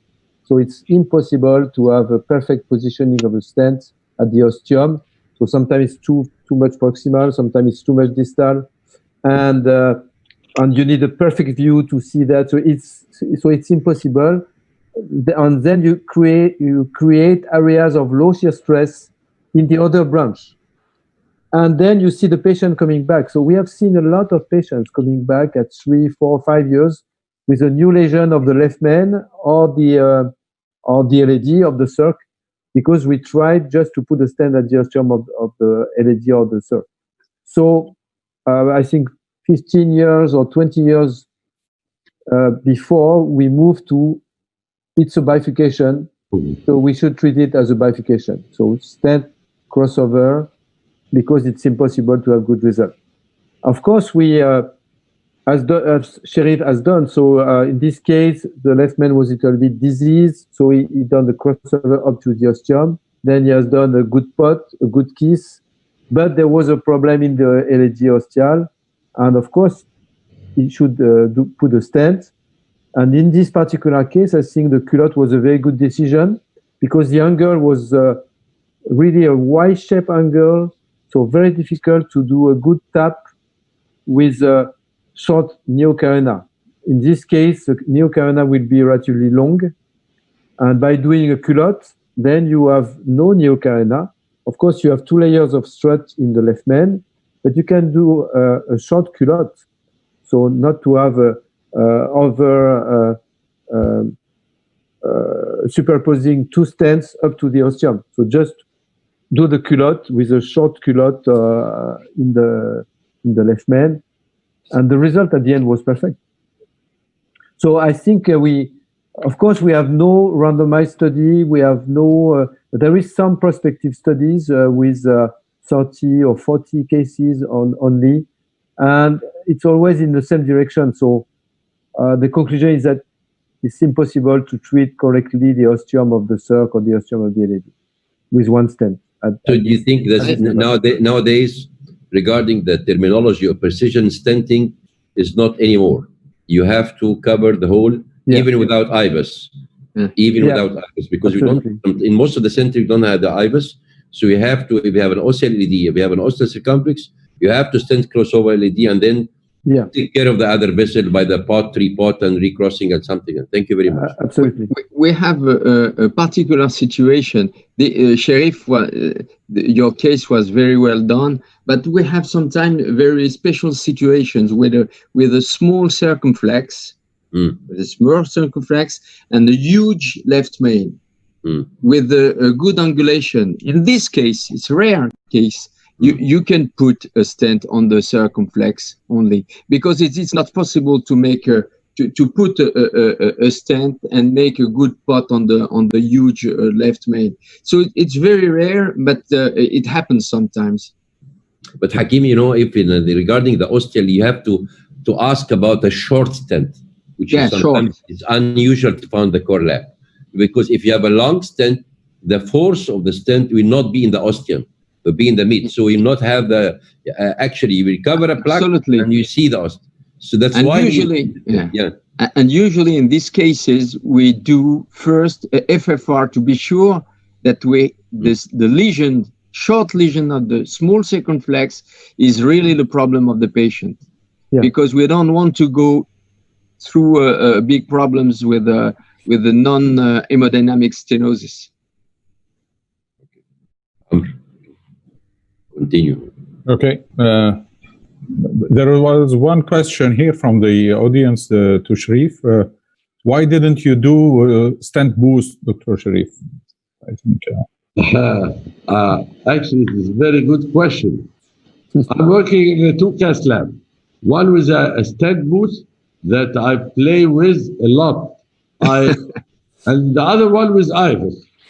I was in the IVUS cath lab, but it was after midnight and was a problem with the IVUS. I could not work here with the IVUS. But in the other cath lab, I'm referring most of my left main to the other cath lab with the stent boost. And actually, I believe a lot in it. And I told you about this, Amr, before you get your stent boost a few years ago. Actually, this is a poor man's IVUS.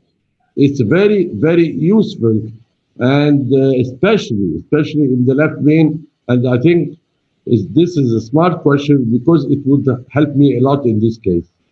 Okay. So if you have a stent boost, Sherif, you would do TAP instead of culotte? Maybe, Dr. Ashraf. I used the stent boost a lot, and a lot of videos about that. In filming the shot of to precise location of the tap to make it as short as possible, It sometimes works, but not all the time. Sometimes you have a distortion because of the metals, in this area. But when it works, it is fantastic. You can even choose the number of struts you put it as the tap. Okay. For the sake of time, once again, we'll go to the last speaker in this session because we have another session. So Dr. Hani Ragi is going to give us his experience in left main case. Please. Thank you very much.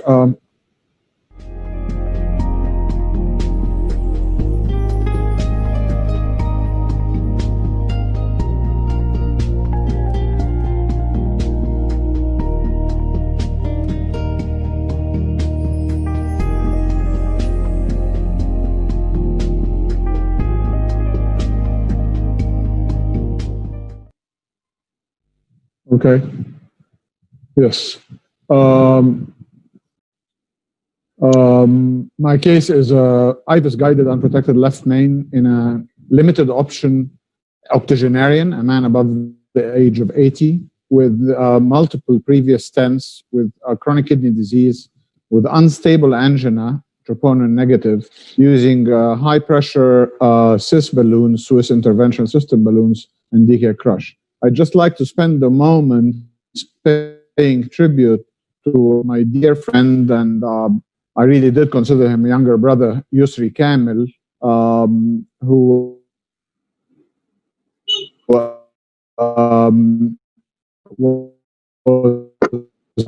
as many of you passed away to COVID-19 just the day before yesterday in Cairo in Al Aguza Hospital. And he will never be forgotten. And, my heart weeps for him.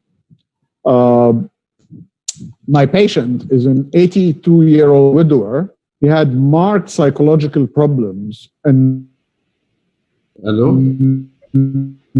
ايه يا حبيبتي؟ major الله يخليك يا years. Hello? Yeah. Sharif, can you mute your mic, please? ثانية واحدة هنا عايزيني. Yeah, just mute your microphone. So anyway, he's diabetic. He had previous PCI with drug-eluting stents 10 years earlier. He had a full metal jacket LAD starting a few centimeters beyond the ostium all the way to the apex of the LAD. He had a proximal long circumflex stent just beyond the ostium, making both bypass surgery and rotablation difficult. Not impossible for rotablation, but difficult. On the 16th of May, 2019, while walking home after a big meal of green Egyptian soup, molokhia, that we all love, and rice, at his daughter's house, he developed severe angina. He had to sit on the pavement and call an ambulance, which transferred him to the hospital. At the ER on admission, his heart rate was 118 normal sinus rhythm. He had severe widespread ST depression in the anterolateral leads and was in severe chest pain, was diaphoretic. Repeat troponin was negative. His blood pressure was markedly elevated due to the stress, and he had a normal echo. 2 hours later, his heart rate and blood pressure were controlled by beta blockers. There was total resolution of his ST depression. He was free of chest pain. An elective angio was performed a couple of days later, and the troponin was negative. His creatinine was 1.9, his EGFR was 36, and we started with radial and switched due to spasm. He was an extremely irritable man and was crying most of the time. We had those considerations about the patient, that he was troponin negative, his age was 82, EGFR 36, unstable angina due to walking fast after a big meal, almost like doing a stress test, stents in LAD and circumflex, very emotionally labile patient who completely stabilized in the CCU. This was his RCA, and as you see, it has a minor disease up here, but nothing to worry about. And then we switched for the left system to the femoral because of the spasm. And this was left main disease. This is, and you can see, you can probably appreciate the stents in the circumflex. The LAD is full of stents, which are starting about here all the way down. So the LAD has stents here from here to here. This is looking at the ostia of the LAD and the circumflex, which did not strike me as critical. And I was happy to send this patient home and not to do him. This is after intracoronary nitroglycerin, not any major change. Here is the lesion starting just in the left main, just before the LAD, and extending till this part. The LAD stents start here, okay? And they're all the way down. So making bypass, not a great idea. And as you can see, this is probably, well, like a 70% or something. This is, again, the extent of the stenosis in the proximal circumflex, ending just before the edge of the circumflex stent. Again, it's starting in the left main. So the decision was to send him home on optimal medical treatment. The rationale for sending him home was that his heart rate was now on 70 on beta blockers. He was asymptomatic, repeated negative troponin. We considered this unstable angina was just a stress ECG due to compounding factors, and sent him home. Before the end of the month, less than 2 weeks, he was readmitted following 2 bouts of severe chest pain while walking, both on maximum treatment. His troponin was still negative. His ECG was now normal. We took him to the cath lab the next day, hoping for a safe angioplasty. Discussing with the heart team if the PCI is an appropriate strategy. We thought it was because of the stents in the LAD and the circumflex, the periprocedural MACE risks, syntax and other risk scores, the anatomic subtleties and complexities in the angiography that may preclude a safe and successful procedure, calcium, presence of stents, not being able to use autoablator.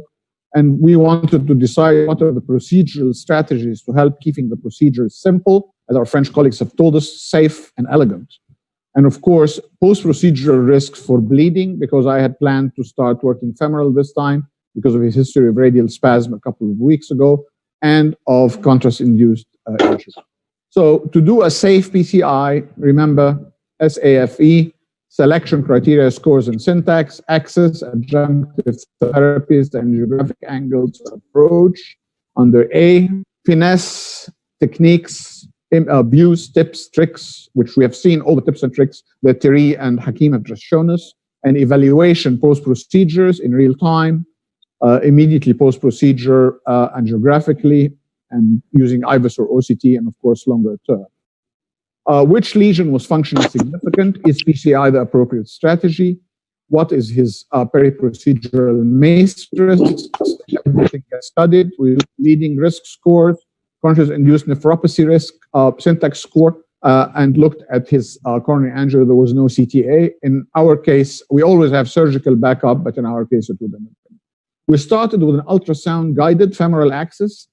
I have recently started doing ultrasound access in almost all my radial and femoral cases because I do it myself. I have a very nice device. It takes me a few minutes and it costs the patient nothing. I also use the bony landmarks, of course, for safe femoral access. Being a radialist now, when I work femoral, I try to make my femoral as safe as possible. It's not like my old days when I used to stick for the artery. I decided to use IVUS for this case. I prepared scoring balloons and high pressure PTCA balloons with 55 millimeter 55 atmosphere in deflators. The patient was hydrated overnight. He was given all non-evidence-based medicine because there's nothing to lose, including acetylcysteine and low-dose dopamine. We stopped his metformin and shifted from clopidogrel to ticagrelor because even this was unstable angina and also a complex PCI. We used shallow AP and caudal and RAO AP cranial views to minimize our X-ray, but get good views of the ostia. You should use a short tip, larger guide. Engage and disengage by gentle rotation without advancing and retracting. As Thierry told us, if you advance and retract, you cause a concertina effect, and you could also dissect the artery. I use IVUS for vessel size, lesion length, both LAD and LCX osteal involvement. And more importantly, I wanted to check with the IVUS if the left main ostium was involved or not, because if the left main ostium, I had a feeling it was normal, and indeed it was, I would not like to protrude into the aorta. I would like to stent a little bit inside the left main. Use two wires, appropriately side DES, and avoid excessive aortic overhang. So this is the guiding catheter. It's an XB, sitting comfortably. We wire the LAD, and then the circumflex, and then IVUS, the LAD ostium. This is the area. NC balloon, this was a mistake, and I'll tell you why in a minute.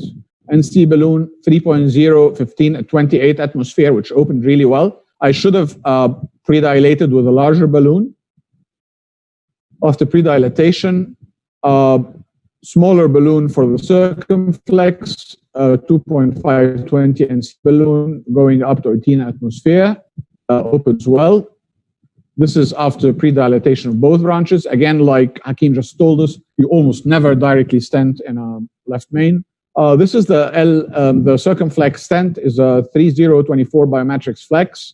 And note that there is actually a parked balloon inside the LAD, just parked here. So I will take it, and here's the putting the stent of the circumflex in multiple views. We have all the time in the world, and I'm a very slow operator, and I like to be slow. We bring back the LAD balloon and we inflate. So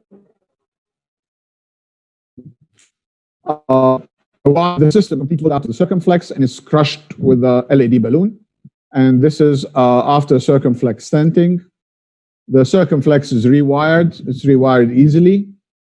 A small balloon is used to open the struts of the stent. And the first kiss is done. This is after the first kiss. An LED stent is put. It's a 4x18 biometrics flex. Again, looking at multiple views, taking it to high pressure, and look at this. Can you see here? You can appreciate a waist here, and that is because I did not pre-dilate with an adequate size balloon. I made the mistake of pre-dilating for fear of dissection with a 3 millimeter NC balloon at 18 atmosphere. And I took the 4 millimeter stent to the highest possible pressure, but even without performing the IVUS, I can see the waist. And indeed, the IVUS confirmed major undersizing in the mid part of the stent. I used a 3.5 cis balloon, which was the biggest one I had, and I inflated the mid segment to 45 atmosphere, totally inside the LED stent, inside the metal. And this is the outcome after with the cis balloon, with the 3.5 balloon at 45 atmosphere. It totally opened the LED mid-stent occlusion. And indeed, the IVUS immediately showed an excellent result. This is the area. And you can appreciate it's very well deployed. The IVUS also showed us that there was no edge dissection, and showed us that the ostium of the left main was a normal ostium, that I did not have to protrude all the way into the left main. We then rewired with a small and opened the struts again with a small balloon in the LCX stent, and did the final kiss with a non-compliant 4.015 and 3.0 NC balloons after alternate high pressure inflations and IVUS run. And a short pot here, which I did not show. The IVUS was very helpful. And this is the final result. And without IVUS, I would have been uncomfortable about this. It was wide open, nothing near the ostium. This is multiple views. Again, without using the IVUS, you would say this is hazy. There was nothing, no edge dissection, no problems. It looked good. This is the last picture after we removed all the wires.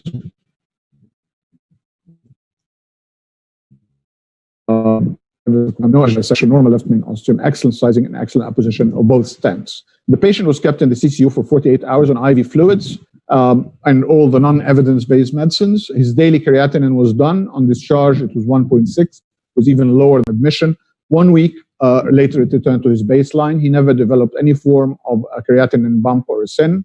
He's encouraged to exercise daily. He walks for 1 hour and no angina. Because I knew I was presenting him today, I called him last night. I gave him a buzz to ask how he was doing, how he's protecting himself in the COVID era. We did him last May, and he was very well. He walks for 1 hour every morning, not after meals, but has never had angina since then. And by the way, we've also sent him to some psychiatric help.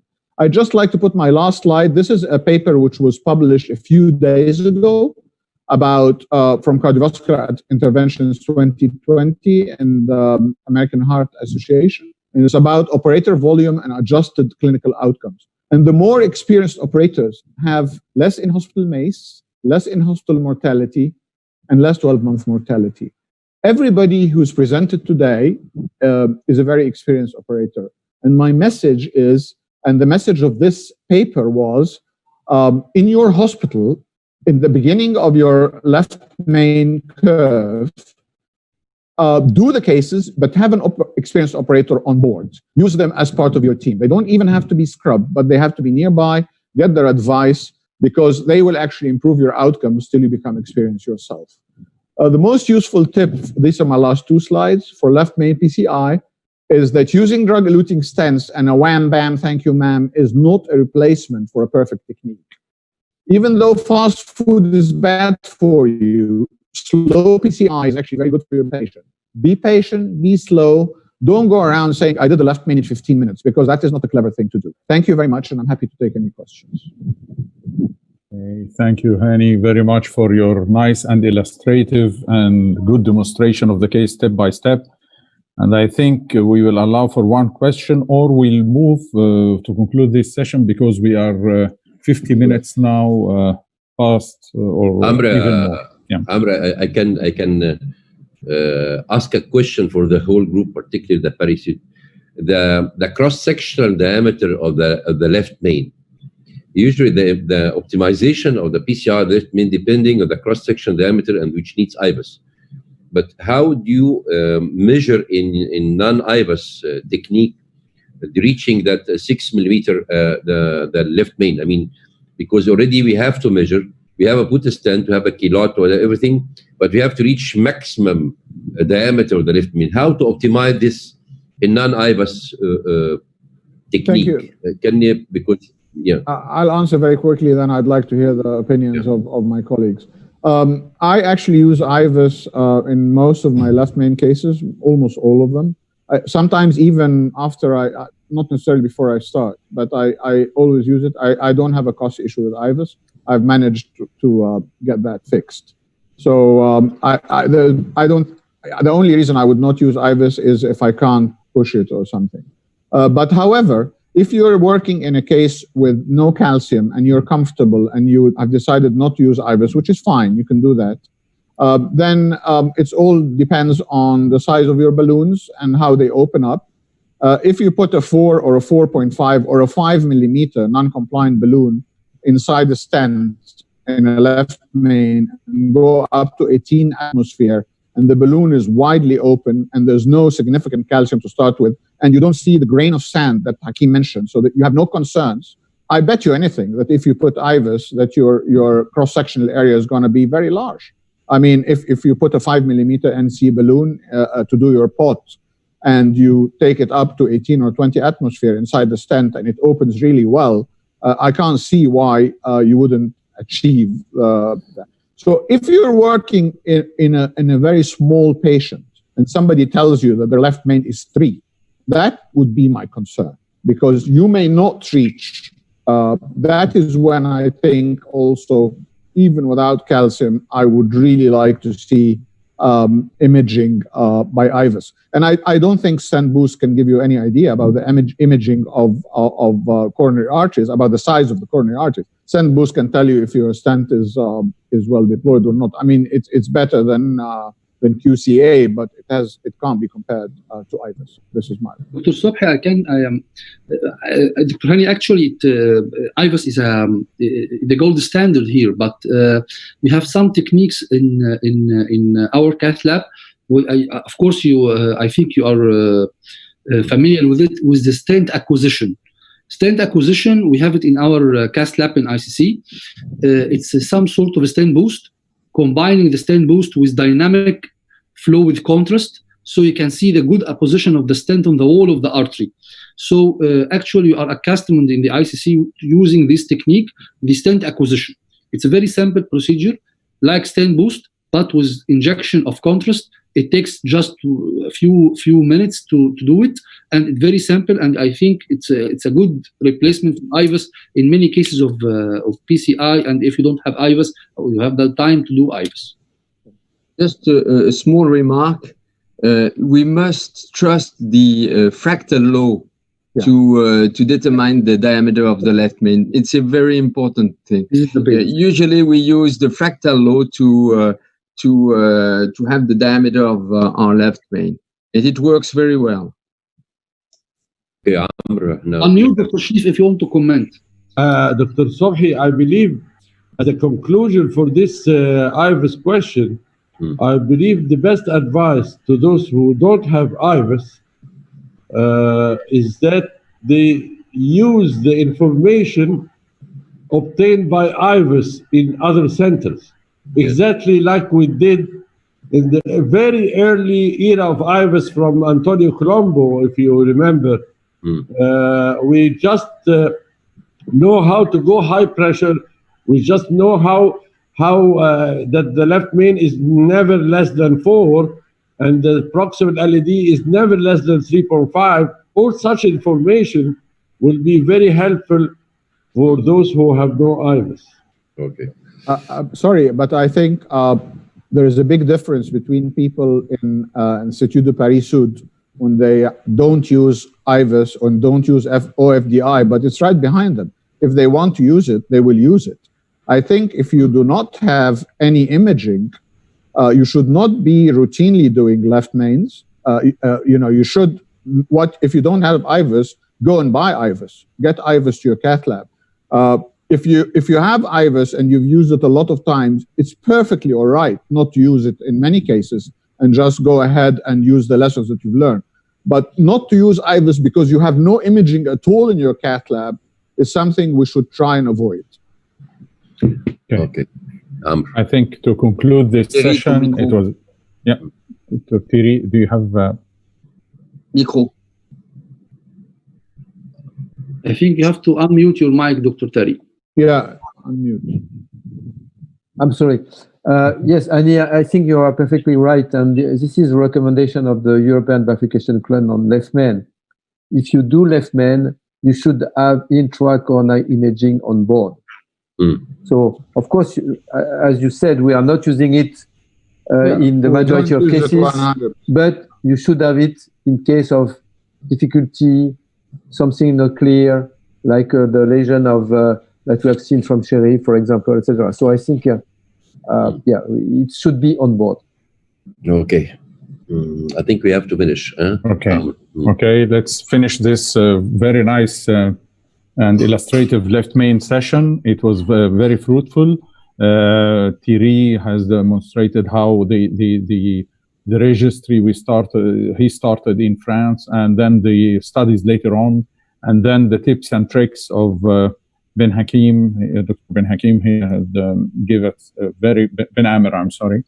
It was very illustrative also, and the tips and tricks when to do the kissing and to have the diameter with the finished flow, and then go and take care of the guiding catheter for the longitudinal compression. Then Dr. Sharif has given us his nice case with kill-out technique, which we sometimes do in the left main. Then finally, Hani Ragi has illustrated the value of IVUS and imaging in left main. So thank you very much, and we will move for the second interesting session also. Please keep with us. Okay. So, Dr. Sopi.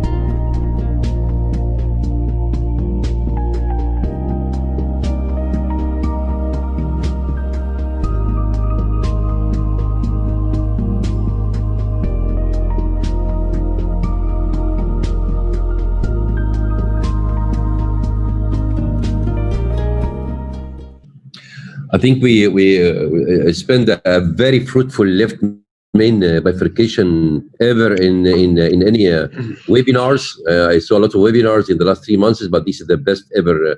Not because we have Terry and Hakim, but actually yes, because we have Terry and Hakim more experienced in bifurcation. Now we have another session, which is a new concept by Parissud regarding the complete versus incomplete repast. Actually, we are facing this about residual syntax, to do staging procedures, how to do 1 or 2 vessels, others. So we have two eminent speakers with us, with 2 parts. One regarding non-ST, the second ST elevation.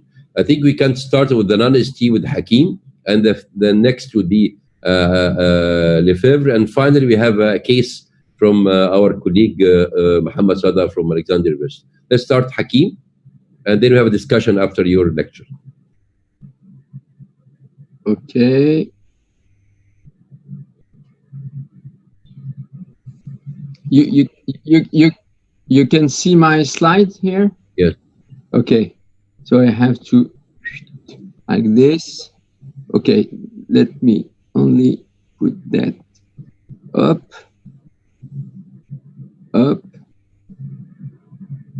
Okay, thank you very much again for giving me the opportunity to speak about the non-ST elevation acute coronary syndrome.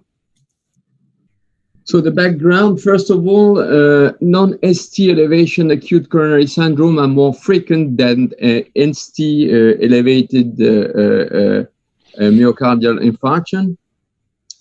There is a large diversity of clinical presentation and outcomes in this population. So the stratification to separate the low risk with the high risk group is very important to choose the strategy for the treatment. What are the mechanisms of the physiopathological mechanisms of the acute coronary syndromes? The most important one is the plaque rupture with inflammation of the plaque. The second possibility is the plaque rupture without any big inflammation of the plaque. The third one is the plaque erosion of the endothelium, and the fourth one is site stenosis and epicardial spasm, which are frequent in some situations. So all these physiopathological phenomena are dealing to myocard injury and increased troponin. So we have to eliminate other cause of increased troponin, cardiac increase or systemic increase before us telling that it is really an acute coronary syndrome.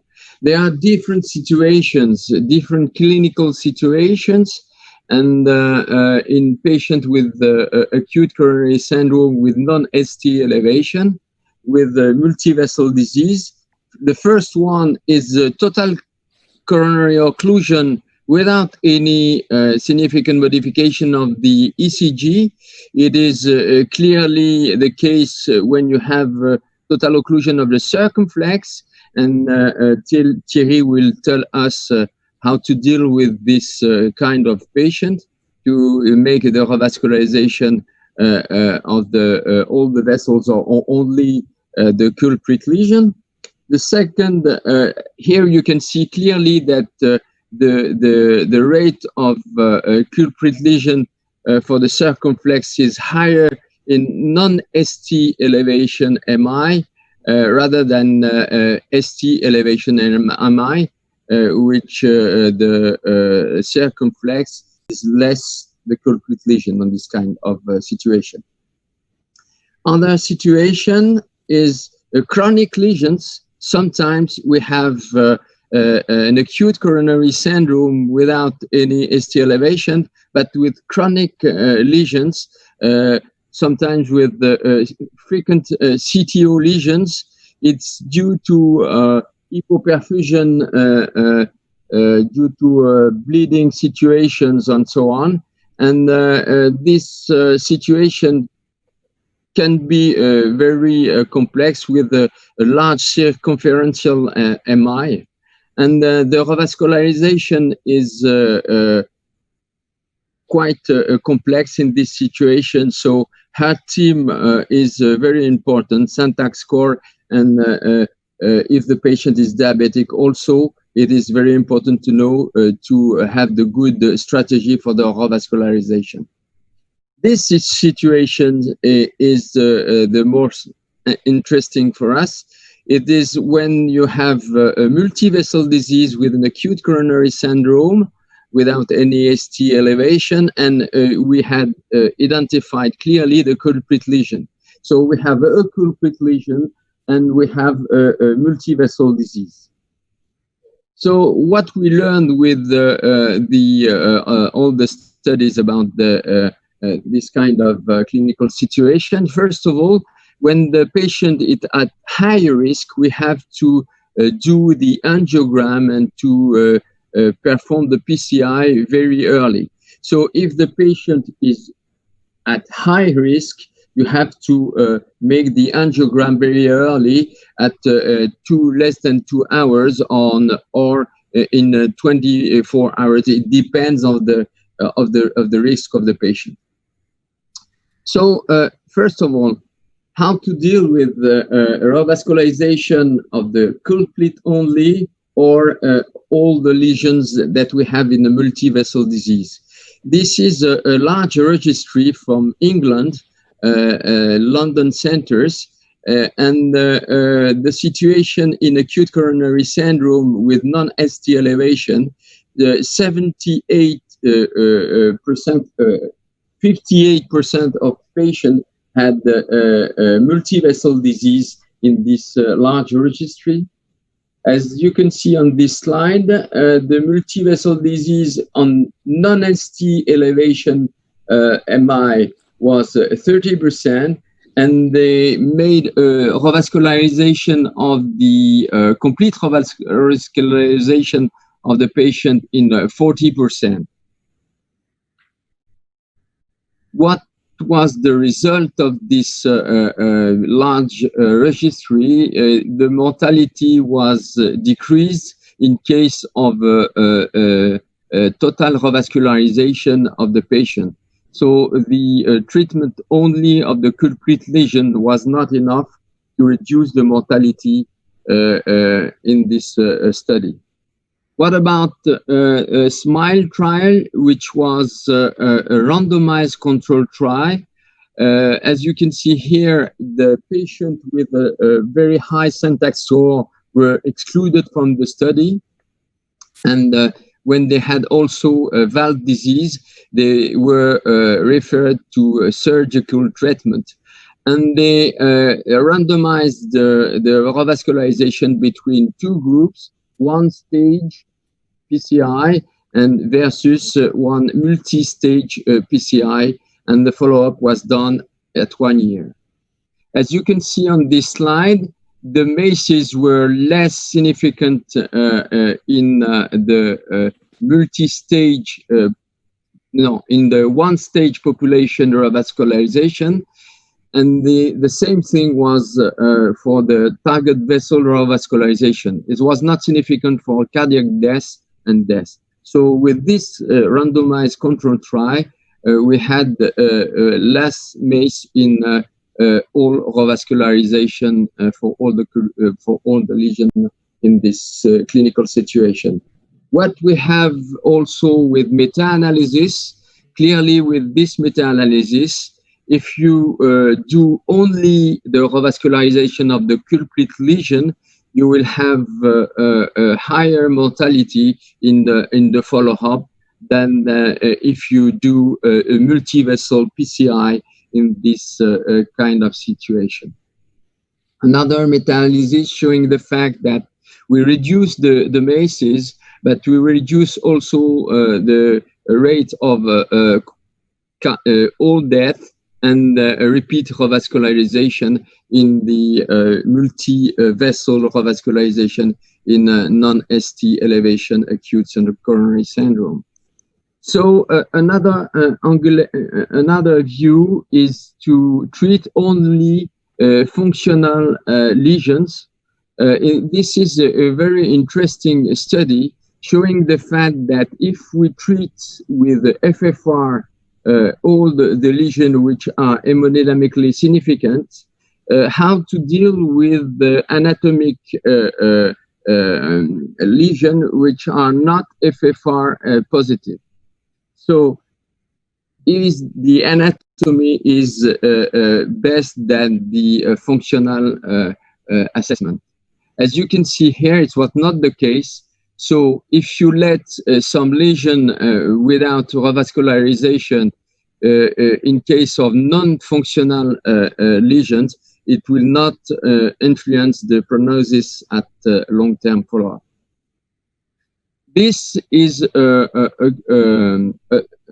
study about the surgical treatment of acute coronary syndrome without ST elevation in patients with a diabetic situation.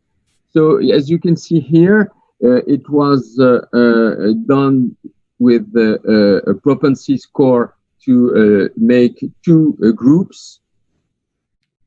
One group treated by cabbage and the other group treated by PCI. As you can see here, clearly for a diabetic patient, it was better at the 1 year follow-up, it was better for surgery.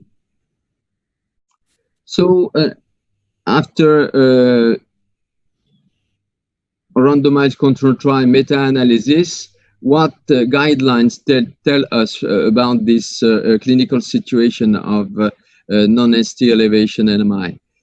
They tell us that if the risk is very high, we have to do the assessment of the angiogram and to perform the revascularization very, very early in the hospitalization. That's the first step. And the second step is that if we are able to do radial access, it is clearly recommended to perform the angiogram and the PCI from radial access. And for the revascularization, they insist to the fact that we have to make a good assessment with the heart team work, because it is not like ST elevation MI, which is very urgent, very we have to deal very quickly with the situation. In such situations, sometimes we can discuss about the best revascularization in case of a large extension of coronary disease. So my conclusion is that in non-ST MI, coronary revascularization of multi-vessel disease must be done very early in when the risk is very high. Total revascularization seems to be safe and better for the outcome. Surgical revascularization must be discussed in a high syntax score in diabetic patients and in very complex situations. Thank you very much. Thank you very much, Hakim. I will start to just my question first, then I will have with me Dr. Ashraf Rida and Dr. Ahmed Al-Ghalid. Regarding, I have two questions. First of all, how to identify the culprit? And sometimes there's more than one culprit. So it's difficult. It's not because it's not by FFR and you can do an IBAS to see the plaque rupture or plaque fissuring. This is the first question. The second, that when you plaque passivate the culprit and then you have a residual syntax, you transfer the patient now into stable patient for the other vessels. I mean that this stable patient, if you compare for the chronic stable patients for the ischemia trial, showing that if you have even a multi-vessel disease with stable plaque, the same PCI versus medical treatment. So is it, we don't have these trials that you make passivation of the culprit and transfer the other into stable and you leave the other for the stable. For example, if you have a CTO with a multi-vessels and you do a LED is a lesion and you have a moderate lesion CX and the CTO on the right, So you leave the others for treatment. The decision CTO for the right and the intermediate lesion for the CX, and you open this. So how to classify these patients, kind of patients, the culprit and the residual non-culprit visits? Okay. That's why this clinical situation is very difficult, because it is very heterogeneous situation. So how to identify first the culprit? Sometimes it is very easy because the tightest one, or with a thrombus, small thrombus inside, or if you have ECG modifications with the LAD, so you can clearly say that is the my culprit lesion. If we are not able to see which is the culprit lesion, you can add the intracoronary imaging. Intracoronary imaging, in sometimes it can help you, but we don't use intracoronary imaging because it is expensive for this kind of situation. So first of all, we have to treat the culprit if the culprit is very unstable. If it's not very unstable, you can discuss. If you have a three-vessel disease with a very complex CTOs on the other side, you have defined clearly that the LAD is the culprit, and you have two very complex CTOs of the right and the circumflex. If the situation is not dramatic, you can discuss for surgery. But if this is not the case, you can treat the patient on the LAD and then try to make the revascularization of the other coronary arteries in a stage situation. Or if it is simple, in the same situation, especially with the COVID. With the COVID, we had to treat all the lesions very easily, because we don't want to let the patient come again in the hospital. So the situation changes with some situation, some clinical situations. Hakim, I think actually it's very difficult to put a clear-cut algorithm for decision making in such scenarios. And if we look at the past few years, every now and then we have a study taking us in a direction of full revascularization, another one telling us, no, it's not the proper decision. And I think that's because matching of groups is very difficult in these situations.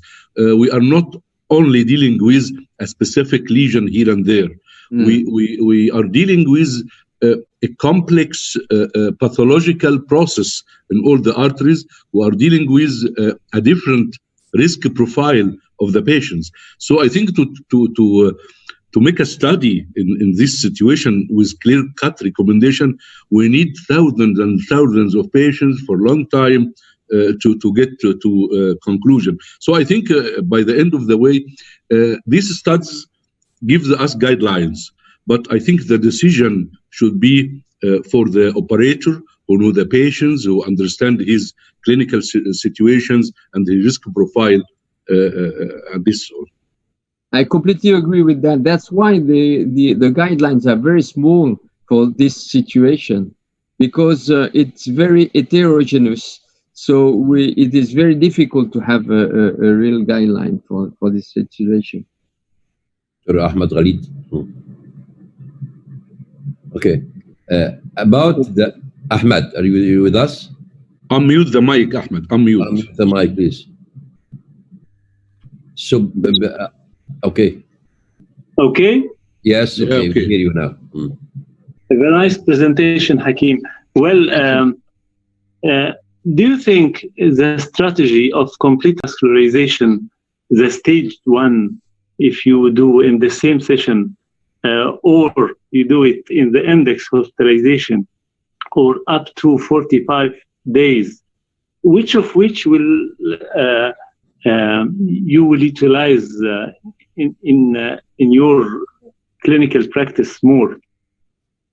It is really, it depends on the situation, because if you have a very tight, usually I don't make a revascularization of 3 vessels in the same setting, because we don't know about the antiplatelet effect and so on. So I prefer doing 2 vessel or 1 vessel and then 2 vessels. It depends on the situation. It depends on the complexity of the lesion. Sometimes you have 2 simple lesions with 1 culprit lesion, so you can treat both of them and then refer the patient again for to do in another case the complex one, because complex you will need more contrast. You will so it depends really of the complexity of the lesions and the clinical situation. And in the case of in-stent restenosis? In case of in-stent restenosis? Yeah. If you have an in-stent restenosis of it is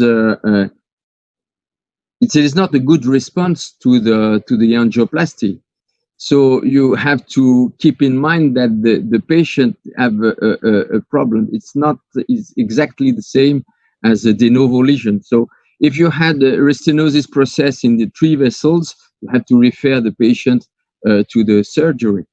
So restenosis process is more complex. So it pushes the patient to the surgery. Sometimes surgery.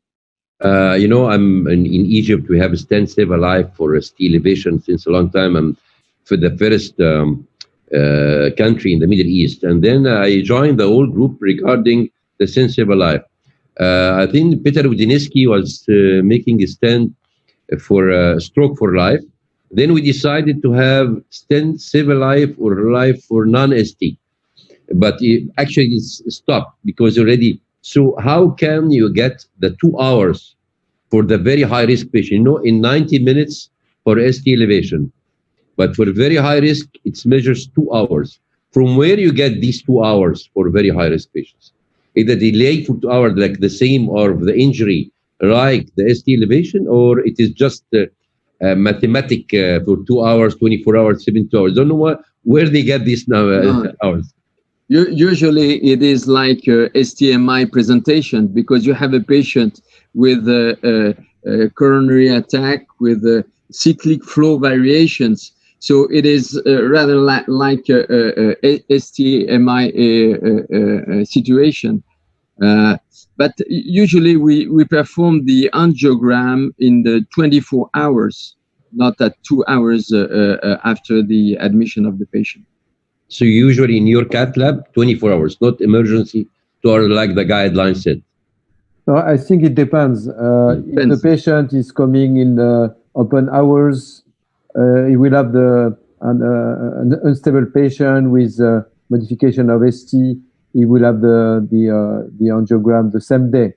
Then, if it's coming outside of the open hours, he will have the angio the morning after, except if the patient has recurrent chest pain. So if there is recurrent chest pain, we'll do it during the night. Okay. Any questions coming to Ashraf? No, it's okay. Okay. Now the second lecture by Terry. Thank you, Hakim, for this wonderful lecture, and then thank you, Matthew. Terry, for you're joining us for the ST elevation. The same question: complete versus incomplete revasc for ST elevation. Terry. Yeah.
Okay, Thank you. Yes, thank you very much. So, as you have seen, for a non-STEMI unstable patient, it's very complex. Maybe it's a little bit more clear for acute MI with ST elevation, but you will see that things are moving very quickly since the last 10 years. So for STEMI, about 40 to 50% of patients have multivessel disease. We know since a long time that extension of disease impact the outcome. And of course, there is very different patients and anatomy in the same box, like in the presentation of Hakim. The optimal management is still controversial, but now we have many studies and a recent one that we'll discuss. So this paper is a relatively old paper from Soraya, who showed that the number of vessel disease impact the outcome. So clearly you have worse outcome when you have 3 vessel disease or 2 vessel disease as compared to single vessel disease, but also ejection fraction has a big impact on the outcome. So if you have 3 vessel disease plus ejection fraction less than 50%, you have very poor outcome. What are the options when you have a patient with STEMI and multivessel disease? How to manage the patient? So there was in the past a relatively conservative approach, which was a stage non-complete revascularization, according to the patient. Clinically, is it symptomatic or not? So in the acute phase, the culprit lesion was treated, and then the non-culprit lesion or lesions were treated later or not treated, according to ischemic testing or not, or is the patient symptomatic or not. So this is what was done in the past. More recently, especially in the UK, they developed a relatively aggressive approach, which is a multivessel PCI in the acute setting. So all lesions are treated, all significant lesions are treated in the acute setting. And more recently, an intermediate approach, which is a stage and planned revascularization after the acute MI, which can be angio-guided or FFR-guided or ischemic-guided with MRI stress test, for example, or echo stress test or Italian scan. The guidelines were modified at the same time and in opposite direction if you look at MI with shock or MI with no shock. So in 2013, the guidelines said that in acute MI with no shock, we should treat only the culprit. So class 3 for non-culprit lesion in the acute phase. In 2014, it became 2, class 2. In 2017, class 1A, and then 1A in the last guideline. So today, the guideline in a patient with acute MI and no shock, it's a class 1A recommendation to do a routine complete revascularization, but they don't say when, in the acute phase or in the hospital, same hospital stay or later. For the acute MI with shock, it's completely different. So in 2013, complete revascularization was recommended 1A in 2013. And stay 1A up to 2017. And after one randomized study, they became class 3 with one study.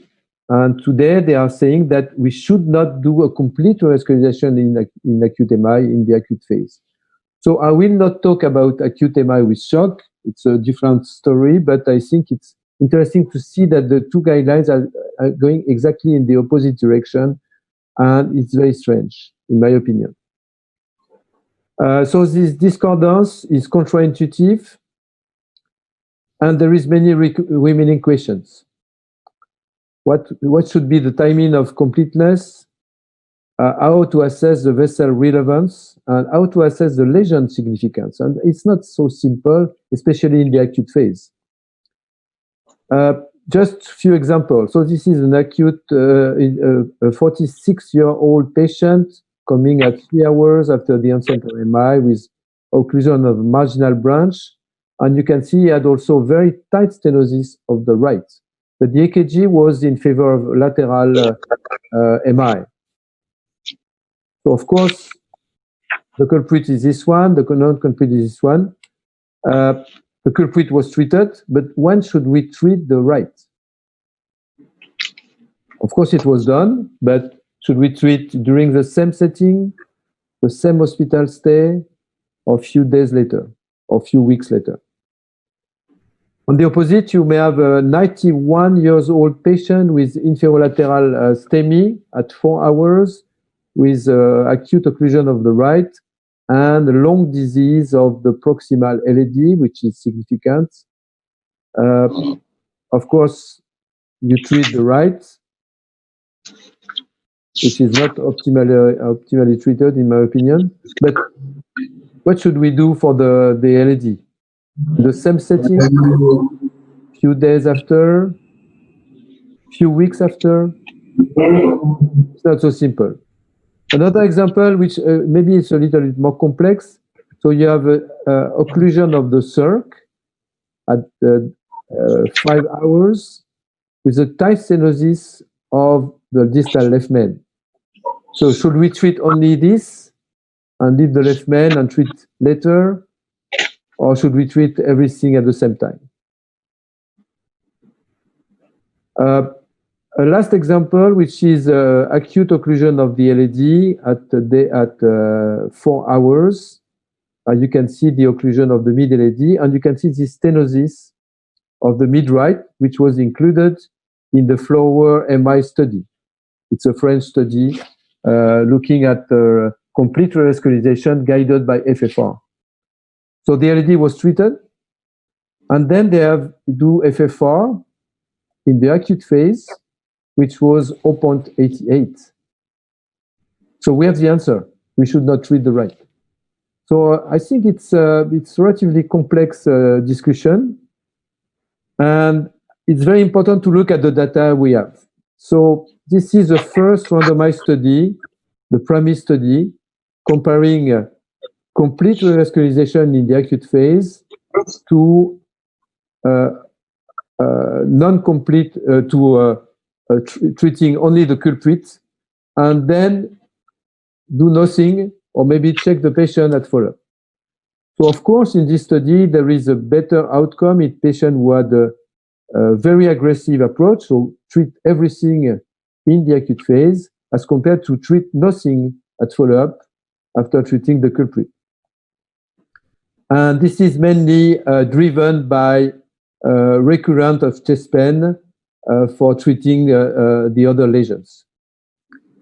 The culprit study was a little bit less aggressive because immediate revascularization was done of all the vessel was done in only 2/3 of the cases, and 1/3 was treated in hospital in a stage patient. It was only angio-guided, so it's aggressive approach, but not very aggressive. But it is compared to a very conservative approach. So after discharge, clinical follow-up, well done or not well done, we don't know. Compare acute, it's also a large randomized study with the FFR-guided PCI of the non-culprit.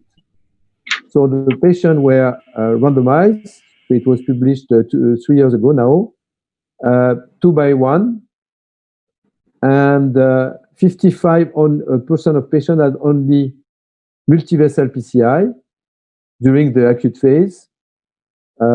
And at follow-up, 93% were treated during the index PCI, but only 17% during the index hospitalization. So it's aggressive versus conservative approach. And again, you have a better outcome in patients who had complete revascularization. So clearly, these 3 studies have shown that we have better outcome in case of complete revascularization, but it's not clear when we should do the complete revascularization. The fourth one is DYNAMI, and it's a little bit different because it's FFR-guided PCI, so it's an intermediate aggressive approach versus a very conservative approach. again, better outcome in patients who had multivessel PCI guided by FFR. So if we summarize that in the meta-analysis, including all the study, randomized or not, you can see that in terms of MACE, we have better outcome if we do all the lesions. Now, if you look at mortality, we have a trend, but it's not significant, despite many studies on the high number of patients. And of course, if you use urgent revascularization as an endpoint, it's clearly better. So this is driven the MACE rate, mainly, not the mortality, not renal function, which is not significant. So the main driver of positive outcome in patients who have complete revascularization is that many patients have urgent revascularization during the hospital stay or after discharge.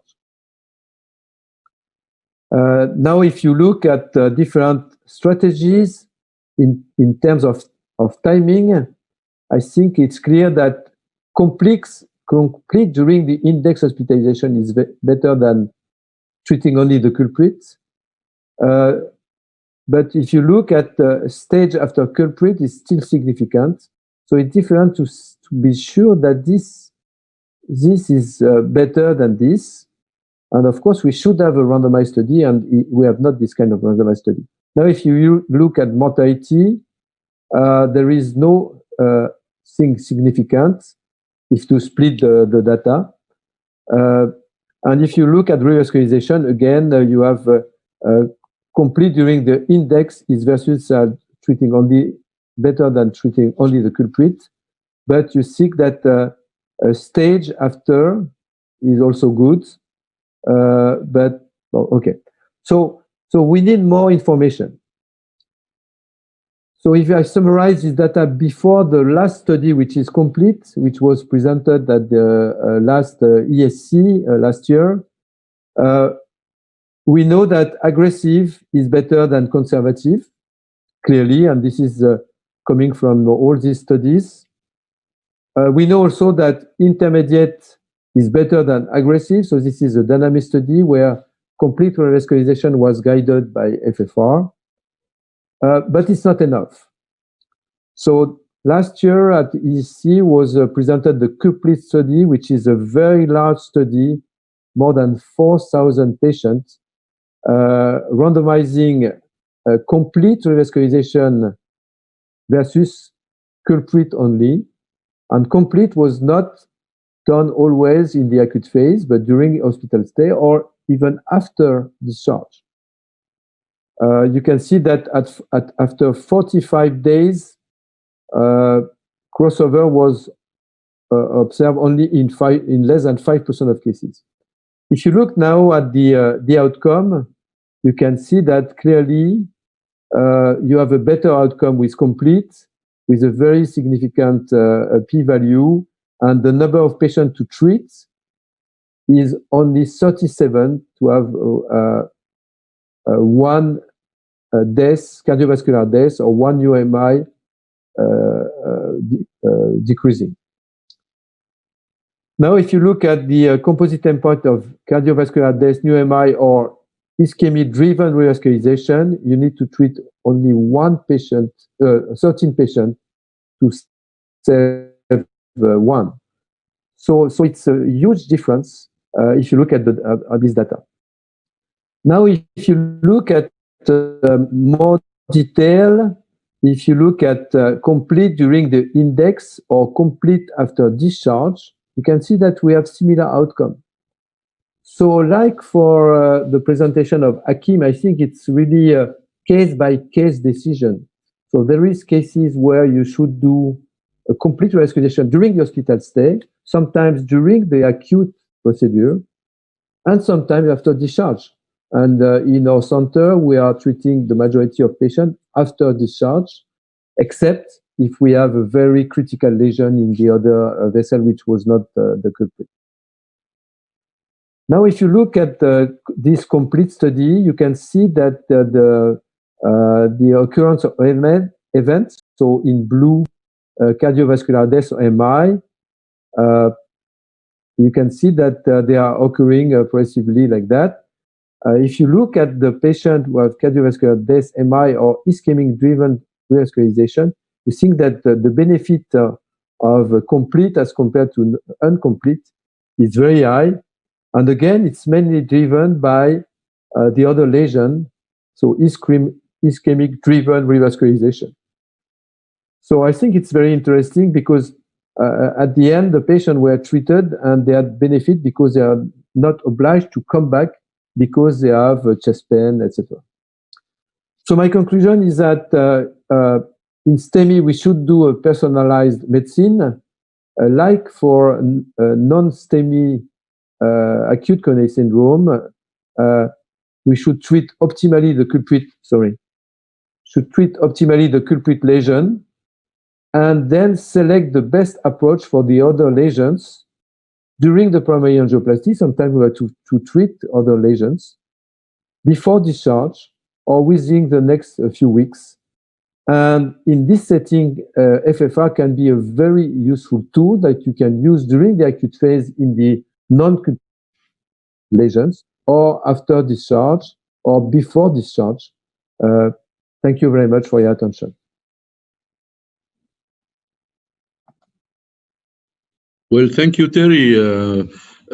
Again, I think the decision making is also difficult, and we need some help from either FFR or some other tools. I want to discuss with you the issue that we are in a situation with, in most cases, inflammatory process in all the coronaries. So I prefer, if the lesion is not very critically, to give time for this inflammation to heal, whether before discharge or maybe later on. But if you are obliged to do this in the same setting, maybe reloading with high-intensity statin, for example, may help. Using the powerful dual antiplatelet therapy is helpful. But I personally prefer to give time for the inflammatory process in the body to heal, trying to improve the outcome. Because the nice case you presented with this total LAD and this nice discrete lesion in the RCA, it looks simple for anyone who is doing PCI, but putting in mind the inflammatory process and the long-term outcome may affect our decision in such scenarios. Yeah, I fully agree with you. I think it's really an individual case decision that we have to do. So it's not so simple. But as you said, when you have a non-critical lesion, we have time. We have time, and it's very important to look carefully at the other lesions before deciding to treat it or to wait for some time or to evaluate by FFR. We have seen many cases where the patient was coming back 2 weeks later for treating another lesion. And at that time, we are doing FFR.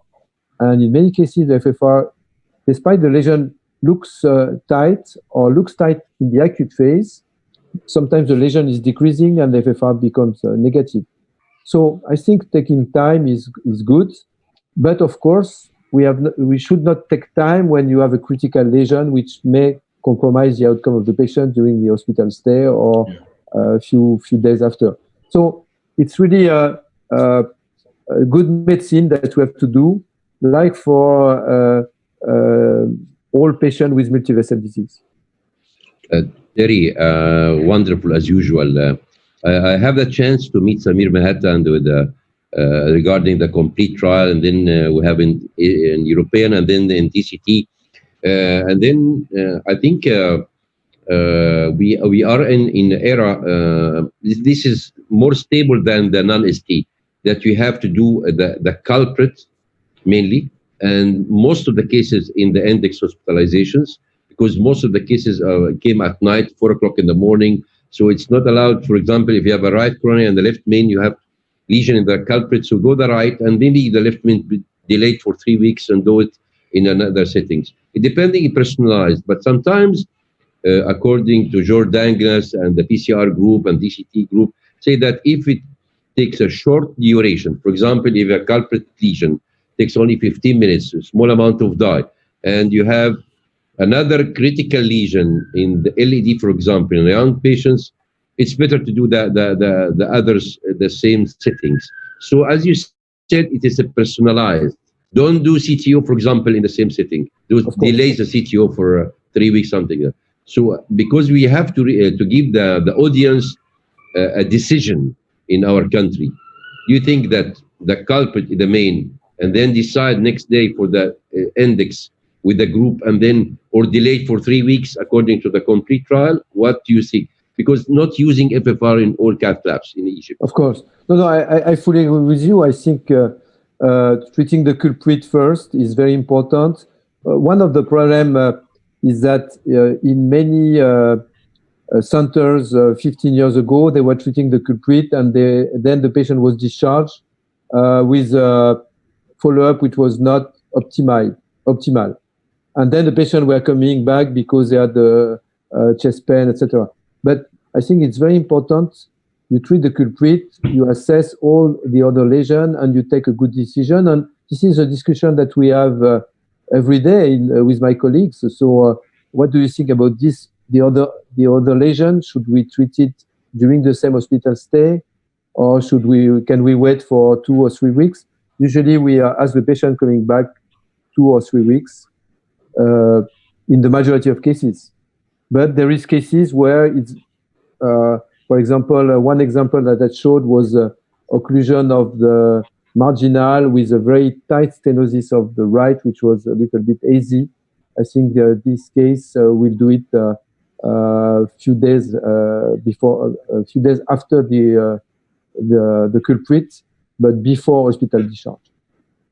I have 2 questions from the participant. Allow me, Sobhi. Yes. Dr. Muhammad Al-Jawabra asked about if another lesion is very tight, what to do. I think you answered this one. The other question is, can we use FFR in primary PCI? I think this is from Dr. Mahmoud Rojdi. I think he means that for the culprit lesion in STEMI. Could we use FFR for the culprit lesion? No, for the culprit, it's not reliable. But for the other lesions, yes. So it was nicely studied by our friends in Europe, and they showed that the non-culprit lesion, FFR is reliable. Okay. Just a comment about the treatment of non-complete lesion when the lesion is very tight. I'm not comfortable to do that in the acute situation, because in the acute situation, as said Thierry just before, you have the adrenergic system, and usually sometimes when you do the angiogram 2 days after, the lesion seems to be less tight. So doing the revascularization during the acute phase, I'm not completely comfortable with that. Yeah, no, I fully agree with you, Hakim, and I would say that sometimes we do it because the patient is in pre-shock situation, for example. Yeah. So this kind, despite the fact that now it's a class 3 recommended by ESC, but when you have occlusion of the LED, you see the patient at 8 hours after the onset of MI, you reopen the LED, the patient is the same situation with some pulmonary edema, low pressure, and the right is 95%. We will do it. We'll do it in the acute phase, but it's a very rare situation when we do more than one vessel in the acute phase. Ahmed Al-Ghali, do you have any questions? Allow me, Sobhi, about this patient with pre-shock situation. Yeah. Now it's class 3 recommendations. However, we can solve this conflict if you put the culprit lesions and your patient is improving and his shock stage is improved. I think we can let these patients. But if we put the culprit lesions and still the patient have a low blood pressures or so and so, we can do in the same setting. What's your opinion about that? Yeah, I agree with you. I think exactly what I said. So we have treated the LED. The patient is exactly in the same situation. So in this case, we treat the right, which is dominant and very tight. Yeah. Okay. Thank you very much, Terry, for this wonderful lecture as well. And finally, we have a case now by Professor Muhammad Sada, Professor of Cardiology, Alexander University, about 2 cases of non-ST and what's doing complete in one case, incomplete other case, and a discussion about this. Thank you, Terry. Sada?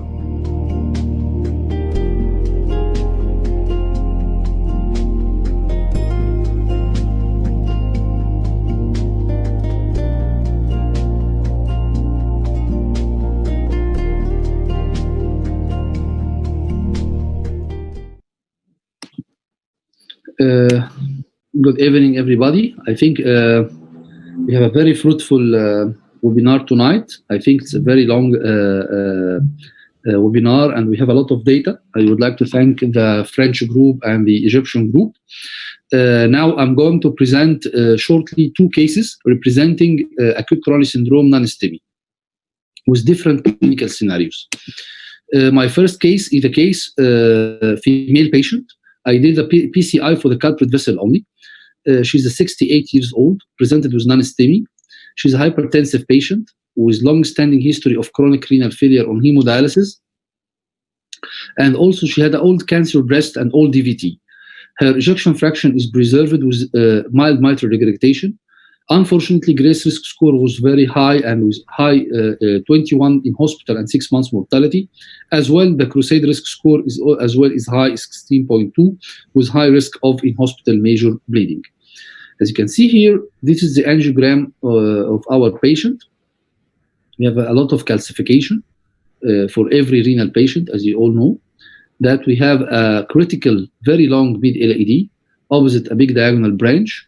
We have diffuse RCA distal lesion, and we have also a mid LCX lesion just after big obtuse marginal branch. When we calculated the Euroscore, it's 5.7%, so it's a very high Euroscore. So the risk of operation to doing CABG in such critically ill patient is very risky. And after consultation of the Euroscore is 38, and we calculated syntax score 2. It's favoring doing CABG because of less mortality for this patient, but as well after heart team, this patient was rejected because of her critical ill situation. As you can see here, this is our strategy after heart team consultation, doing incomplete revasc, PCI of the culprit vessel only, PCI of the LED with 1 drug stent, leaving the distal LCX and the diagonal branch and RCA for medical treatment. So I took a guide, a 6 French guiding catheter and workhorse wire, wiring this lesion, trying to measure it. Then taking direct stenting with Onyx, I think 3.0 by 34, deploying the stent. Then post dilatation with high pressure non-compliant balloon, trying to optimize the final result. And this is the final result of this LED. I'm trying to do the PCI in a very simple, straightforward, because the patient is very, very fragile, with very low body mass index, and I think from the beginning of the procedure, it will not go to tolerate the procedure from the start. And this is the residual calculation of the syntax score was 21. We left this diagonal branch, distal LCX and distal RCA. Patient discharged home safely after 3 days with normal ECG and normal cardiac enzymes. After 14 months, patient developed hematemesis with hemoglobin dropped to 5 gram, blood transfusion. 3 months later, patient unfortunately developed crescendo angina, ended up with another attack of non-STEMI. And this is the ECG for the second attack, as you can see here, diffuse ST segment depression in the anterior leads. And when you look at the angiogram, we have unfortunately lesion progression from this distal left main into this critical lesion.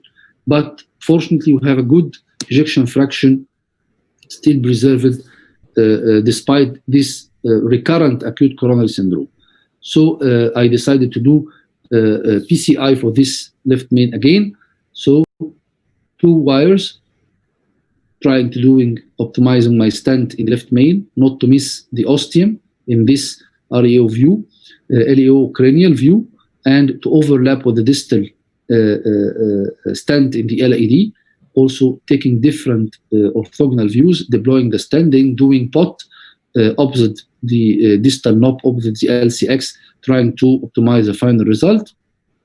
And this is the final angiographic result. I choose Onyx DES because of the trying to use dual antiplatelet only for 1 month, then doing single antiplatelet later on.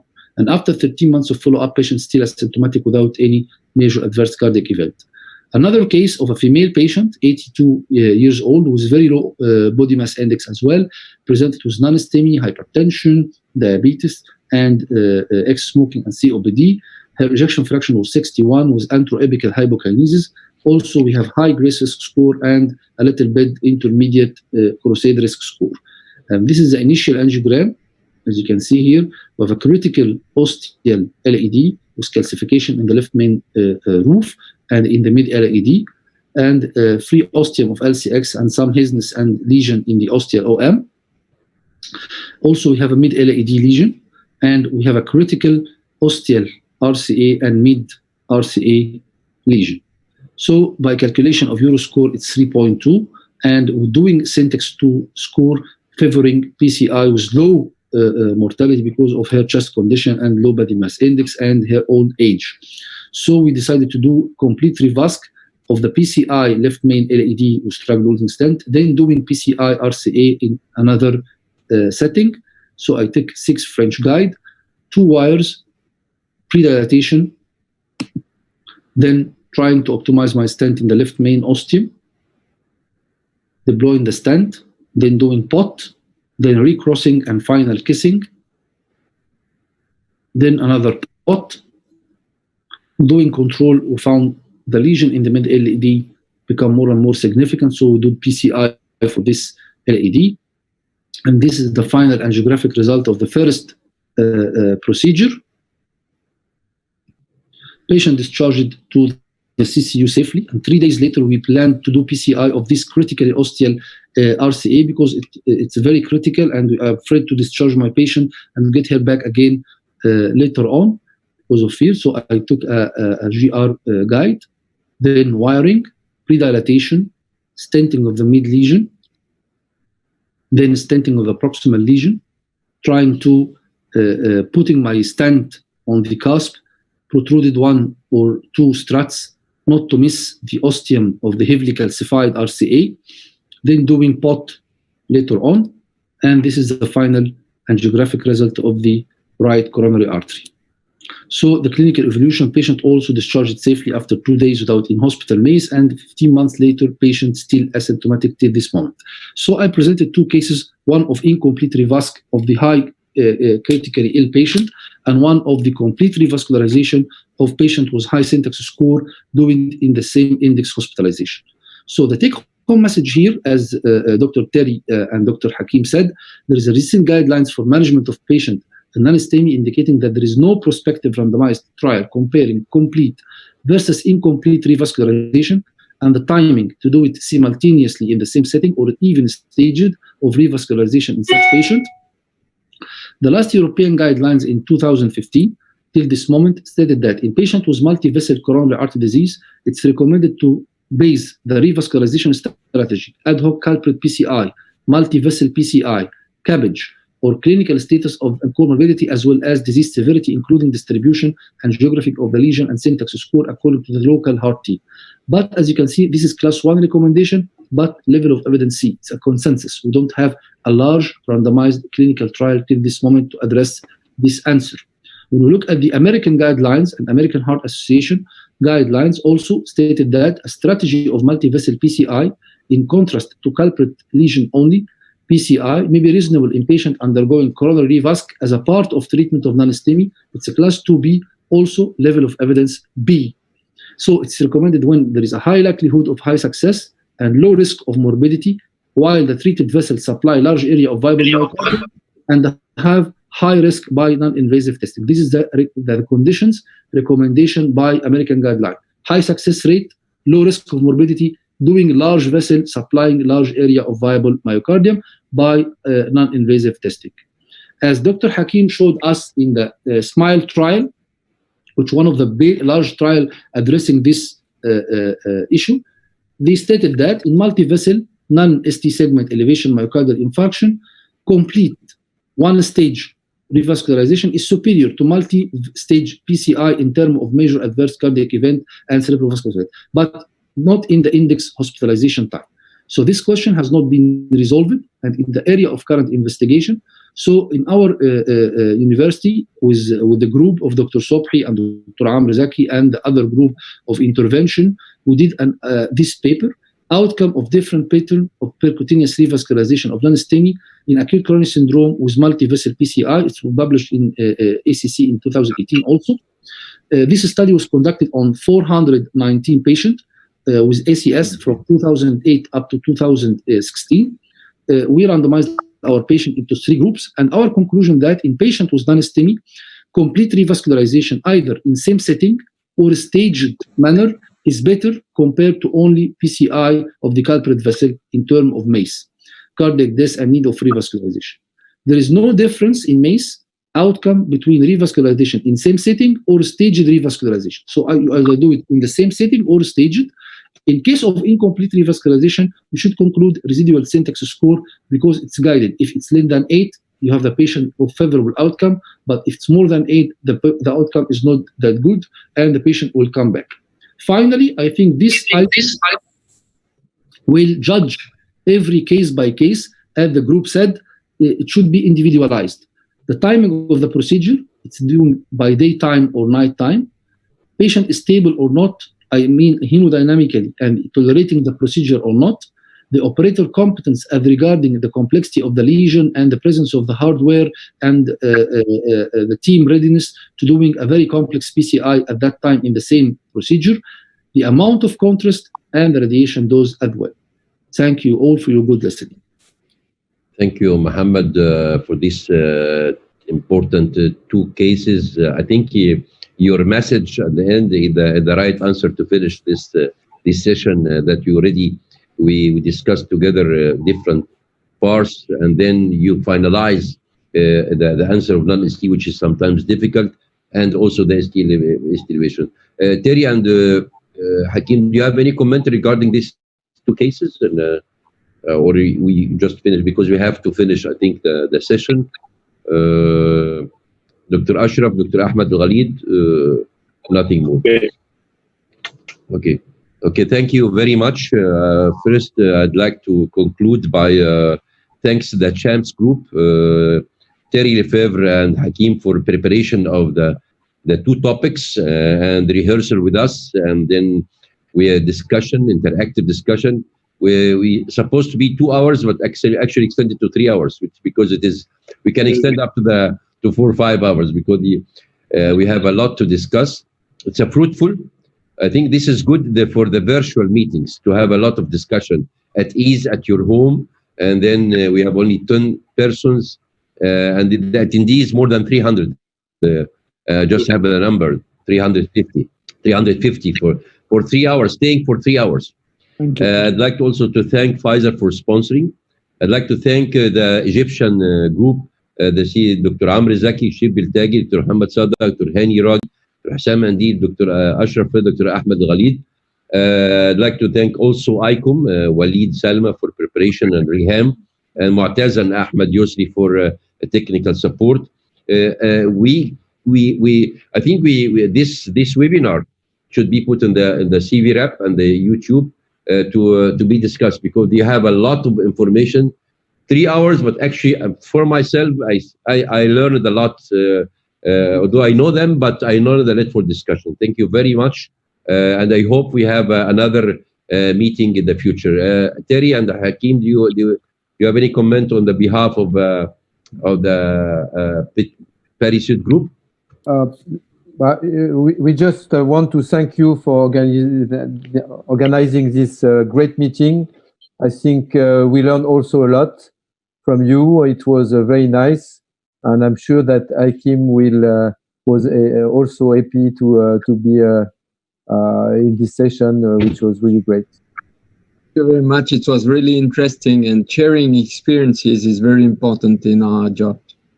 Thank you very much. Thank you. Actually, I will learn. This is a non-COVID webinar, first non-COVID webinar. We didn't speak anything about COVID, but actually I have a last question from Dr. Mahmoud regarding, we are still in Egypt, we have COVID, still in France, we have COVID.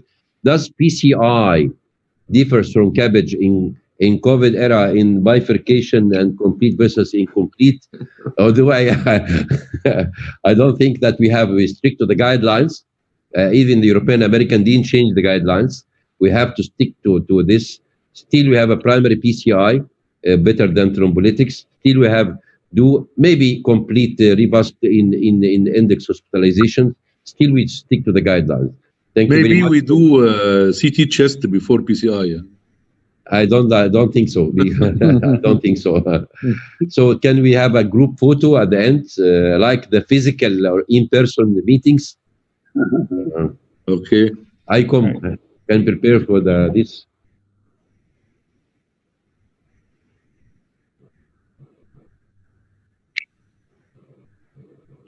Thank you. Thank you all. Thank you. Thank you very much. Thank you. Bon nuit. Good night. Shukran. Shukran.